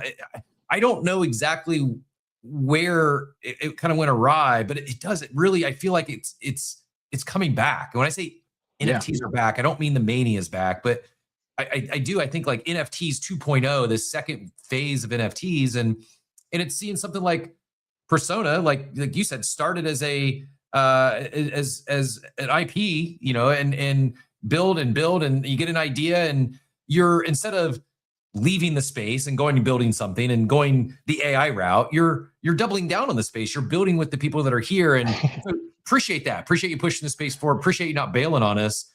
That Thanks, being man.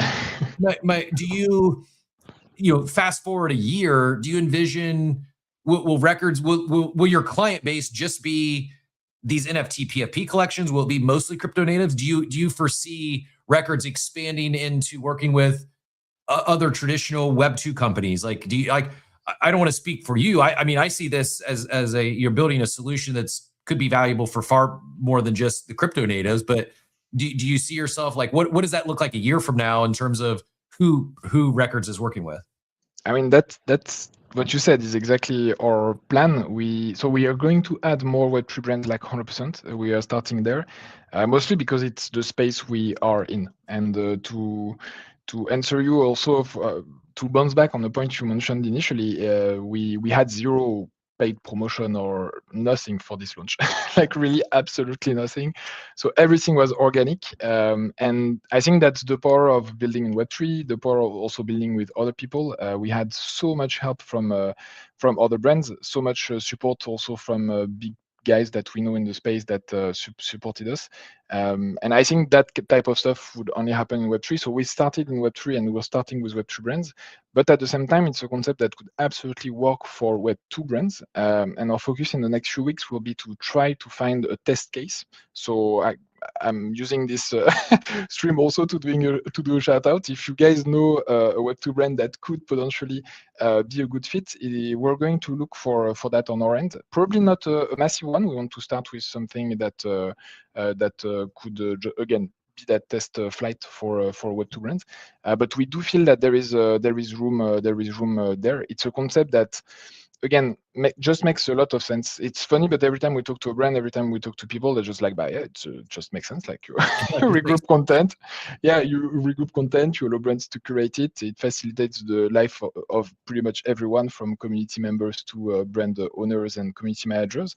So yeah, we're going to look for that test case. And yeah, if anyone has suggestions on who it could be, we are already doing some outreach. It's unique where you've built a solution to one where you don't necessarily like it. It just makes sense. Like I can imagine you're talking to brands that like, yeah, we like people are aware of user generated content and the value of that. And like they see it happening. They see the explosion that's taking place with clipping.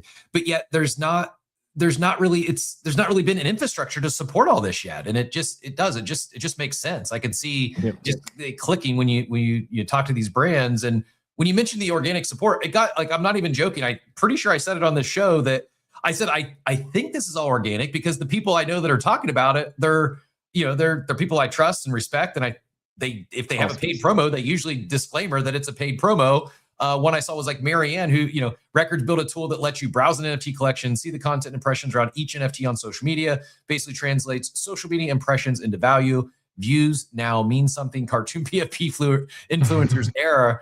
And then followed up with, this is not a sponsored post. I just like, and this was like, I just share this. It was one of the first ones that came to mind because I think I referenced this when I first talked about Records. But I saw, I'm not exaggerating, like dozens of similar posts like this where content creators, influencers, other brands were talking about this. Probably now, like a lot of the ones where your partner brands at launch, but there's a reason they wanted to partner with you. Like it just makes sense. So again, congrats on I think a great idea. And I don't want to, I'm not trying to pry any of the special sauce. Are you able to speak to like what AI, and maybe it's plural AI, what LLMs, what agents you're working with? Like, can you speak to any like the back end, like what's powering all this? Fully respect it's not stuff you don't want to share. No, it's fine. But it's not crazy. It's just a lot of internal cooking because we trained our own models basically on top of OpenClip, and it took just a lot of trial and error in the data sets, in the training weights, and so on to get to a result we like. We have some collections where it's also better than others. For example, for Pudgy, we have, I think, almost a 95 like good hit rate on everything. But for some, it's like much lower. Like Kleno is super hard. Like I swear, like if you look at Kleno NFTs, it's very, very, very hard.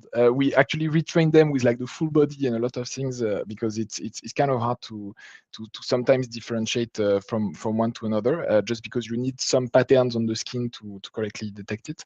So yeah, it's really just that a lot of home train models on top of OpenClip that we trained, retrained, experimented with in terms of data sets, weights, and everything. And now we're fairly happy with where we are.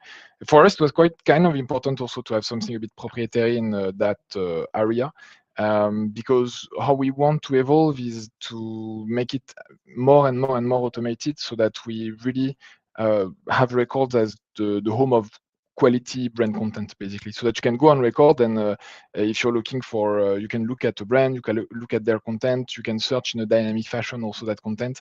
That's also a big value within records in the next few years as we add brands and so on. It's just that analytics part on those brands, on their content. So it's part of why we want to make more and more, and we will continue to do so. Yeah. Help me understand this, the engine portion. I was playing around a little bit, and I see like if I type Klanos, it pulls up some of the different Klanos records. What, I guess, explain this records engine section to me, and I see I can add a record. Like what? Yeah.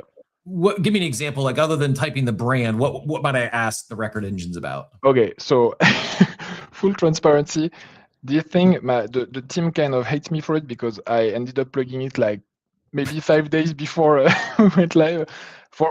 There is a bit of an eye candy effect. I think it's really cool because you have some floating trending records. So everything that you see around naturally is just like trending records from the different brands that float around.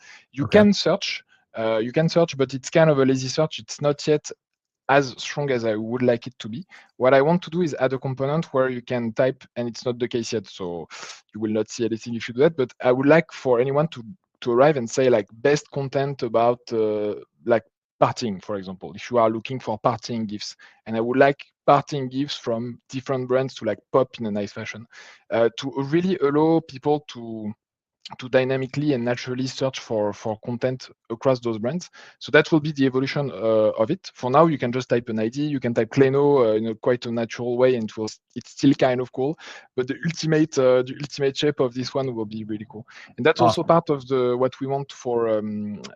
It's going to be part of our business model, I think, moving forward. We're not there yet at all, but moving forward is to also provide to brands such tools to query their own content and to also get inspiration from other brands. I think it's kind of powerful, with an MCP and something very natural and powerful, so that they can do the most from all this historical brand content we have in records.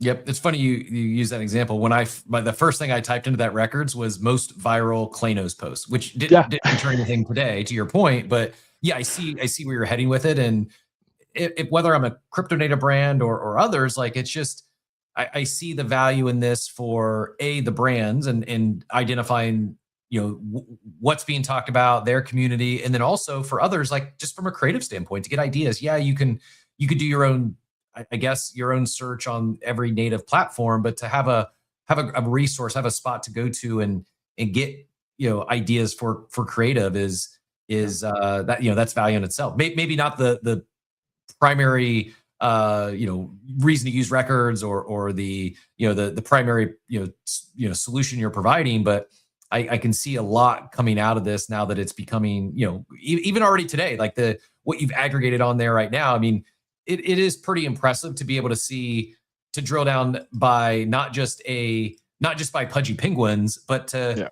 drill down packs or even a specific token ID. Like that's pretty cool. I could also see from a community member standpoint, from a holder standpoint, or a brand supporter standpoint, like as Diego was talking about, like looking at more historical records, like there's a lot here that to see, like this is launch. I can only imagine as things continue to develop and evolve, like where this could head to. And it does. It gets me excited about not just IP in the crypto native brands, but expanding beyond crypto Twitter, as I said earlier, bringing in some of these other Web2 brands that maybe aren't on chain. last question I had, if anyone else in the chat has any questions for Spike, drop them in the chat, or you're welcome to come up on stage and join us as well. Why Base? What can you expand on? What was the reason to launch this on Base? So we always had like a relationship with them. We are both on Base and Ethereum for Persona. You can bridge back and forth. We do like their consumer approach, to be fair. And at some point we had to launch, on a L2 on an ecosystem that could welcome a lot of transactions, that was also with a lot of people that are familiar with, basically. We chatted with them, they were keen to support, so we had a lot of back and forth. So we're still toying with the idea of potentially doing an L3 and so on. That's like super spoil. But it's will be an evolution if the concept really is adopted, if we continue to see more and more records, if we continue to see more and more validation on chain, then it's a possibility we do our own L3 also on Base. So that's a next step potentially. And for today, it's not yet fully planned. But yeah, that was the reason for Base. We also chatted with other potential blockchains and so on. For us, we didn't necessarily found another that were a better fit, to be honest. But yeah, we like Base Vision though. Like we always did a lot of stuff with them, always had very good conversation with them. It's very important for us. Like sometimes like you have some choices in Web3 that sound a bit sexier, but if the relationship, is not something you're confident with, then we tend to have bad experiences. So now it's a lot also about the relationship we have with them. Are they reliable? Are they like do we have an open channel where they react and they value us as well? With Base, it's been a good chat the whole way. So we like them about them, and we were keen to just launch this project on their side. Love to hear it. Good to hear. I'm not going to pick on any individuals or knock any prior campaigns, but it's refreshing to hear Base is working with and supporting. I need to think of a better word than real builders. But I personally wasn't a fan of like the coin everything phase, and this is refreshing that they're leaning into new innovative stuff on chain. And I'll tell you the thing else that just as I have this the Explore page pulled up here. Obviously, most people at this point, if you're in crypto and you're Web3, you're well familiar that Pudgy Penguins has crushed the GIF game, and they've got 44 billion views. It's just insane. I've seen, you hear a lot of talk of bearish. I knew they were doing well in the GIF game. 5 billion views still exceeds where I thought they were at. I had no idea Persona had 1.2 billion. Klano's at 1 billion. Like that is, I think also from we talk about earlier, like beyond crypto Twitter, beyond Giphy, like it's like, wow, that's done for more than just a corporate standpoint. You do have a lot of user-generated content. You've got a passionate community that's putting this stuff out there, and it's tracking. Like you're getting traction. You're having success. Like you don't get to 1 billion plus views of anything if it's not resonating with people. And that was kind of an eye opener for me to see. 1, 2, 3, 4, almost 5. Doodles is just shy of 1 billion. Crypto native brand. Doodles and Klano, if you go in their profile, it's like Klano. If you look at that, they have 168 million on TikTok, 130 million on YouTube. Because the views, I kind of feel bad on some parts because Giphy views are very inflated. So you will have us, for example, on 1 billion, but I cannot say that our IP is more proliferated than the Doodles or Klano, because Doodles and Klano, their metrics on some very strong Web2 socials are absolutely insane. Like the shorts of Doodles, it's crazy. Like you have and it's really cool because, for example, if you go in collection for Doodles, you have plenty of NFTs that are featured in shorts. If you go in the collection tab, you will see like the alien, the first one, for example. This one, it's like through records, we discovered that this one, for example, is in a YouTube short with more than 100 million views. It's just below if you scroll. Like it's crazy. It's pretty cool. Do you think? I mean, maybe. And again, I'm not trying to get you to put price targets on anything like that, but do you think and this is obviously a rare doodle. Do you envision fast forward, I don't know, 5 years, a decade? I could see this stuff adding value to those OG assets. Like this is another way for a true collector. And if I believe in the technology, NFTs aren't going anywhere. From a digital collectible standpoint, like this could be 100 million views in a few years, right? Like the idea of like being able to drill down to the actual NFT itself and see where it's been shown off. Like, there's a world where individual NFTs might have 1 billion views on, on different social platforms. And that's, I don't know how to value that. I don't know what, like to quantify it, but it's not nothing, right? There's some value associated with an asset, an IP that's been seen 100 million times on TikTok. Like that's, do you see that becoming something that collectors may value at some point down the road in terms of not just the overarching IP itself, like in this case, Doodles is a brand, but this specific NFT has gotten X amount of views. Do you think collectors will take that into consideration either today or at some point in the future? Yeah, I definitely think so. And we push for that because we do want our data to be fully available for marketplaces to also display it on their end, so that they can actually show when you browse an NFT that this NFT is featured in those records. So yeah, we absolutely believe it, and I would even go further. I hope it creates a bit of a shift on how we perceive NFTs, because I think if all of a sudden building the content, building the value, the intrinsic value like that of an NFT becomes valuable, I think it's a win-win-win-win situation for pretty much everyone, because then you have people that are incentivized to build more around the IP. You have the holders that are just naturally rewarded, if you will, because the value of their sub-brand that is the NFT is going up. So I think it's very, very powerful. I even hope, and it's a bit crazy, but I could see a world where we have campaigns around specific NFTs in the future. Like I could see a big collector just buying this NFT and saying, you know what, now I want to invite anyone to create content around my specific NFT with this price pool. Go make it famous on TikTok, go make it famous on on YouTube. And it's really cool because he's putting money forward. You get cool creations, cool things created around your little part of the brand. And it goes up in value naturally, because now you're like, my part of the brand is is like the king of the hill now. So I could see a world like that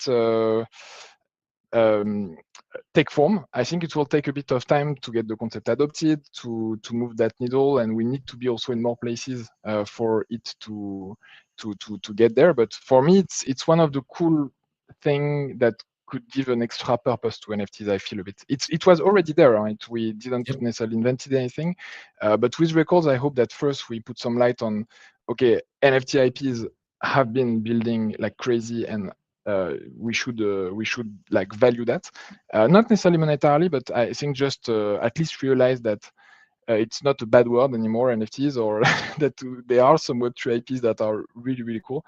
For me, I also, the front page of records, I wanted something I could show to my neighbor, basically, that doesn't like NFTs, maybe hates the world, but I wanted to build it in a way that I could show it to him, like, but look, dude, it's so cool. Like, look at this world, look at this world, look at this content, look what they're building. And in 5 minutes, you do a round on the content, on the characters and everything, and you might think, oh, okay, but that's actually super legit and awesome, and I want to be part of this journey. And same thing for NFTs. I think for the NFTs themselves, it could be super powerful because, again, it's a sub part of this brand that you can build up, that the brand can also build up, that we can, it's really this idea of like the community is co-building the brand. That I think what was very powerful with NFTs initially is that, okay, here are like characters or parts of the IP, let's build hand in hand to build those IPs. And I feel with an infrastructure like records, it will help that humbly, but it will only help that, I love it. We talked about, that I've referenced that 21 era a couple times. It might have been 22, but the idea when you talk about not just the collections, but individual holders building campaigns around their specific NFT, where my brain went back to was the Elite Apes with Punk's Comics. And I know Punk's Comics, and Pixelball probably doesn't. It's also probably another thing that invokes some negative emotions for some. But man, Elite Apes was fun. If you weren't around at that time, there was basically it started with like, I don't know, maybe 64 or 32. And it was kind of like you could vote for who you wanted to see in it. And it ended up being there was 8 apes who had their IP featured on a punk comic. And it was it was one of the covers. And they built like, I remember, a few of them. Shout out to Squid. Man, this is awful. I'm drawing a blank. Anyways, there was a few that built like sub communities around their communities who basically collected their punks comic cover. Like there was something like that. I like, it seemed like every day. If not, it was like every week, every month. There was something going on. It wasn't just on the brands themselves to proliferate the IP. It was so many people in the community were doing things with their IP, whether it was digital or physical in nature. And I think part of it was some of the larger brands that were, Steve used to say, fanning the flames, like helping build some tools, some resources to do that in more of to get everyone rowing in the same direction or provide some organization to those efforts. And I could see records doing exactly that now that there's, I have this cool NFT. I'd like to do something with it. I'm launching this product again, whether digital or physical, and I'd like to generate some user-generated content. Well, now there's a place to launch that campaign. They don't have to think about this and build it all themselves. You've done the hard work. Now it's just plugging into the ecosystem and getting, obviously it takes the community part that's excited and wants to build, and why they might want to do that. I mean, that's up to the holder themselves and whatever their idea or campaign might be. But yeah, it gets me excited because it really does bring back some of those, the nostalgia of the good old days where people really were having fun with the IP that they owned or held, even if they didn't have full commercial rights. It didn't really matter. We were just seeing so much creativity and so it took user generated content to the next level. And I always thought that was one of the things that would escape Web3, would escape the crypto natives, and you'd start seeing more and more of it from the larger Web2 brands. And I guess we kind of got there to some degree, but maybe one of the missing elements was an infrastructure like this. So again, really appreciate you joining us today. Appreciate the pushing this space forward, not pivoting out of crypto and out of Web3. You could have done this. I mean, you could have done this and said, hey, we're going to go build with some larger brands, and we landed some big clients, but instead you doubled down on the space and working with some of the leaders here. And you can tell too, it's not just my excitement, it's genuine excitement from many of these other brands and people, active participants that are excited about this platform you built. Spike, anything I haven't asked you today? Any final thoughts or closing words? I appreciate your extra time. Sorry we've kept you a little bit long, but yeah, anything that we didn't talk about today that you're hoping to share about Records? Honestly, we did a good tour. I just wanted to thank you for the invite. Love your show, and it's been listening many times, so it was really cool to to be here and chat with you. Also, like typically, you're definitely part of. I think the people that are pushing this space. So right back at you with the flowers. I think thank you for not leaving and believing and pushing in those type of products. For me, it's been very humbling to work with all those brands and to see the dedication, hard work that is still in this space despite the bears and everything. There is talent. There are many great IPs, and I think we'll have a new dawn. But in any case, without even talking about monetary value, I think just working in the space and doing something like Records for me was very fulfilling, and I hope we get more brands. So again, a shout out. We have already a massive queue, but I will still say it. We are trying to chat with all the brands that want to get in Records. Feel free to drop me a DM. Feel free to go in Discord if we are not responsive. Feel free to drop a DM to Records. We are really trying to check all our DMs and everything right now. If we don't answer right away, don't be mad at us. We'll answer as quick as we can, but we want to get more brands. We want to get this concept more and more adopted, and we hope we will get there. And campaigns that I teased a little bit during this stream will actually start next week if everything goes well. So you will be able to start creating content around some of the brands in records for a price over there on some different platforms. So we are also inviting creators, not only holders, but really creators outside of the existing communities to come play with the assets and fun brands that we have and get those brands growing in those universe and expand those universes. But yeah, thank you so much for the invite. It was a blast.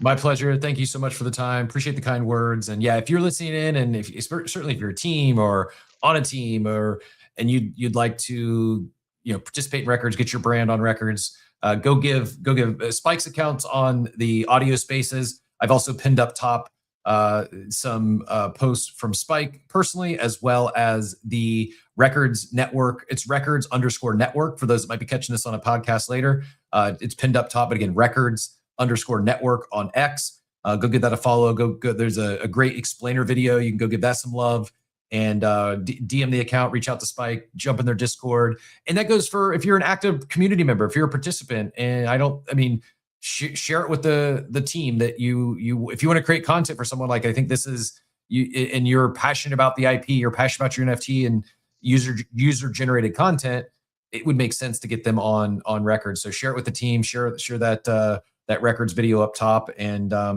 encourage them to get in touch with Spike and the team to push this sport forward. But yeah, truly appreciate you. I'm looking forward to seeing what these campaigns bring, and really enjoyed the conversation. I'm kind of glad I didn't do the deep dive, because it was fun to dive around and learn in real time. I had a high level understanding, but you've far exceeded my expectations of what I thought you were building. And awesome. I think the big picture is very real, and we'll be rooting for you all. So welcome back anytime. Would love to continue the conversation, as I have no doubt that absolutely the growth will occur. And I think you're going to have a lot of other brands excited about working with you all as well. So again, props for pushing the space forward and innovating, doing some new things on chain, working with AI, bringing it on chain, not just hard pivoting out to AI or predictive markets and leaving us NFT enjoyers to dry. But no, enjoyed the time today, and we'll do this again. Likewise, thanks so much. Thanks, Spike. Have a great one. You can also tell the passionate community. We got 300 plus over a couple hours into this thing, over awesome. 300 concurrent live listeners. So you can tell there's a lot of passionate, I think, not just records, but also the persona community and creator. I see a lot of other founders and teams and creators out in the audience as well. So you've got the attention of the space, and that's, it's not that easy to do. And it's things like this. It's you get this kind of like snowball rolling downhill effect where you can tell you've got some motion, as the kids would say, when you get not just your own community, but so many others excited and awesome. Almost a waiting list lined up to start working with you all. So thanks again, and we'll look forward to having you back and getting an update here in the near future. Thanks, Ethan. That said, final thoughts, closing words here. I did have one other thing I wanted to share news-wise. If I look at, I pinned this up top. There is I'm just trying to find my post. We talked about this a couple weeks ago, maybe a month ago now. I did get word, or at least a rumor, that will actually be launching here soon. And the chat was popping off, and it's kind of bare. Here we go. A new social game going live on Mega ETH in the very near future. We might have had a false start. When we first talked about it, it was a little ways off. Megacorp. I don't know the exact details. I know it's there's some secrecy around this. They didn't want to share everything. They didn't want to be front ran. All I know is it is live now. You can start earning XP. I pinned a post up top, and then also in the chat here, there will be a mint to this, but you're playing a social game, and some person's going to win $1 million when this thing concludes. No, not $1 million, or not 1 million tokens of some magical internet new meme coin. An actual $1 million US. Actually, it's probably going to be USDM. It's on Mega ETH. So I'm guessing it'll be the Mega ETH stablecoin. But yeah, $1 million US is going to be going to a winner of this game.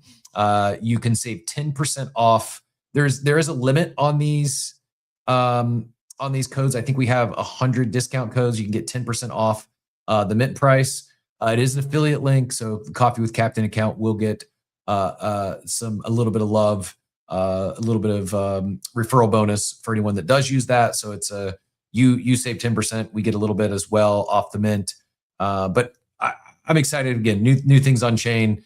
This is coming from I don't know everyone on the team, but I do know that Mega ETH is also kind of throwing their support behind it as well. So more on that soon.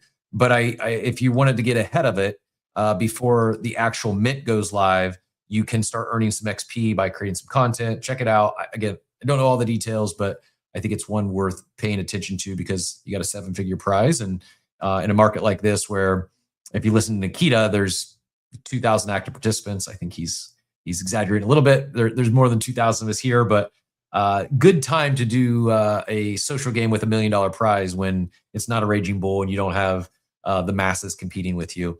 I think we hit on everything today. We talked about cash tags briefly.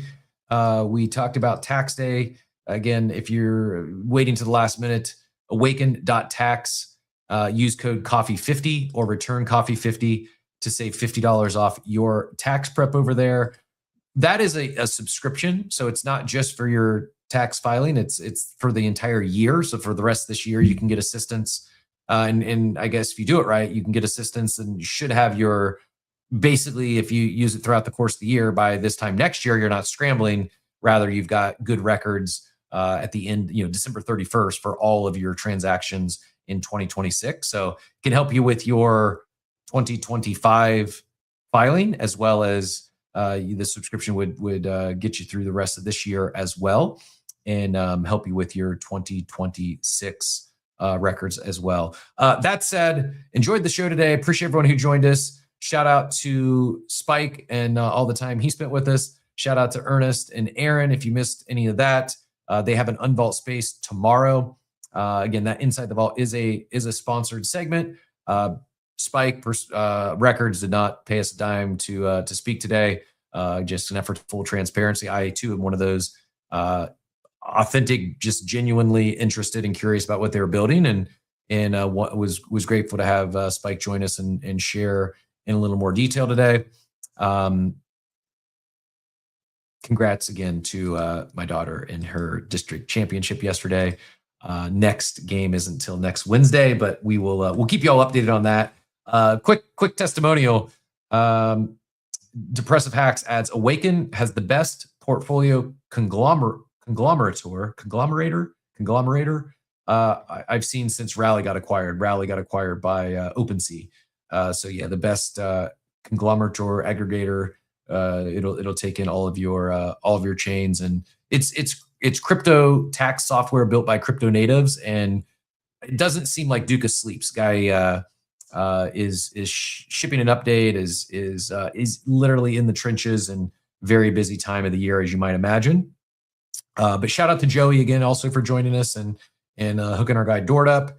Congrats on the launch of Dad's Attic and Aggregator. Yes, thank you. And as always, if there's anyone, our Discord, we often hear us reference the War Room. While the War Room channel is still token gated, we have opened up our Discord as a invite only Discord. If you'd like to join us there, shoot the Coffee with Captain account a DM, and we will.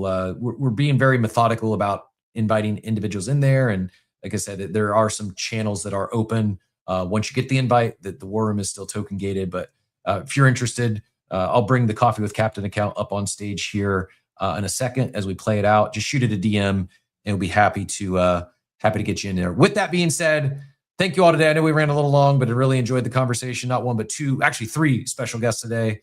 And we'll be back tomorrow, 8 a.m. Eastern time. If you're new here, if you just found us, we do go live every Monday through Friday at 8 a.m. Eastern time, usually just 8 to 10. Occasionally we'll run a little bit long, but this is day 1,139 in a row. We started this morning show in 2021, and we haven't missed a weekday since we went live. You heard Steve get mentioned in passing there. Steve Bark was co-host for about 1,000 shows, and then he had to go on to bigger, better things with OpenSea. But pumped for my guy Steve and all that they're speaking of building new things. Excited about the new solutions they're bringing to the NFT space as well. And yeah, it's refreshing. It's a new era of not InfoFi. We need a better word for what Records is building, so I don't want that negative connotation to it. And we got NFT marketplaces talking with Unvault and what they're doing, from not just royalty protection and sharing those royalties, but being able to mint multi-chain. Just, we are back in the era of on-chain innovation, and that, as a builder, as an entrepreneur, very exciting. So thank you to all the leaders out there. Thank you to everyone who's pushing space forward. Appreciate all your time today. We'll be back tomorrow at 8. Have a wonderful, wonderful day, everyone.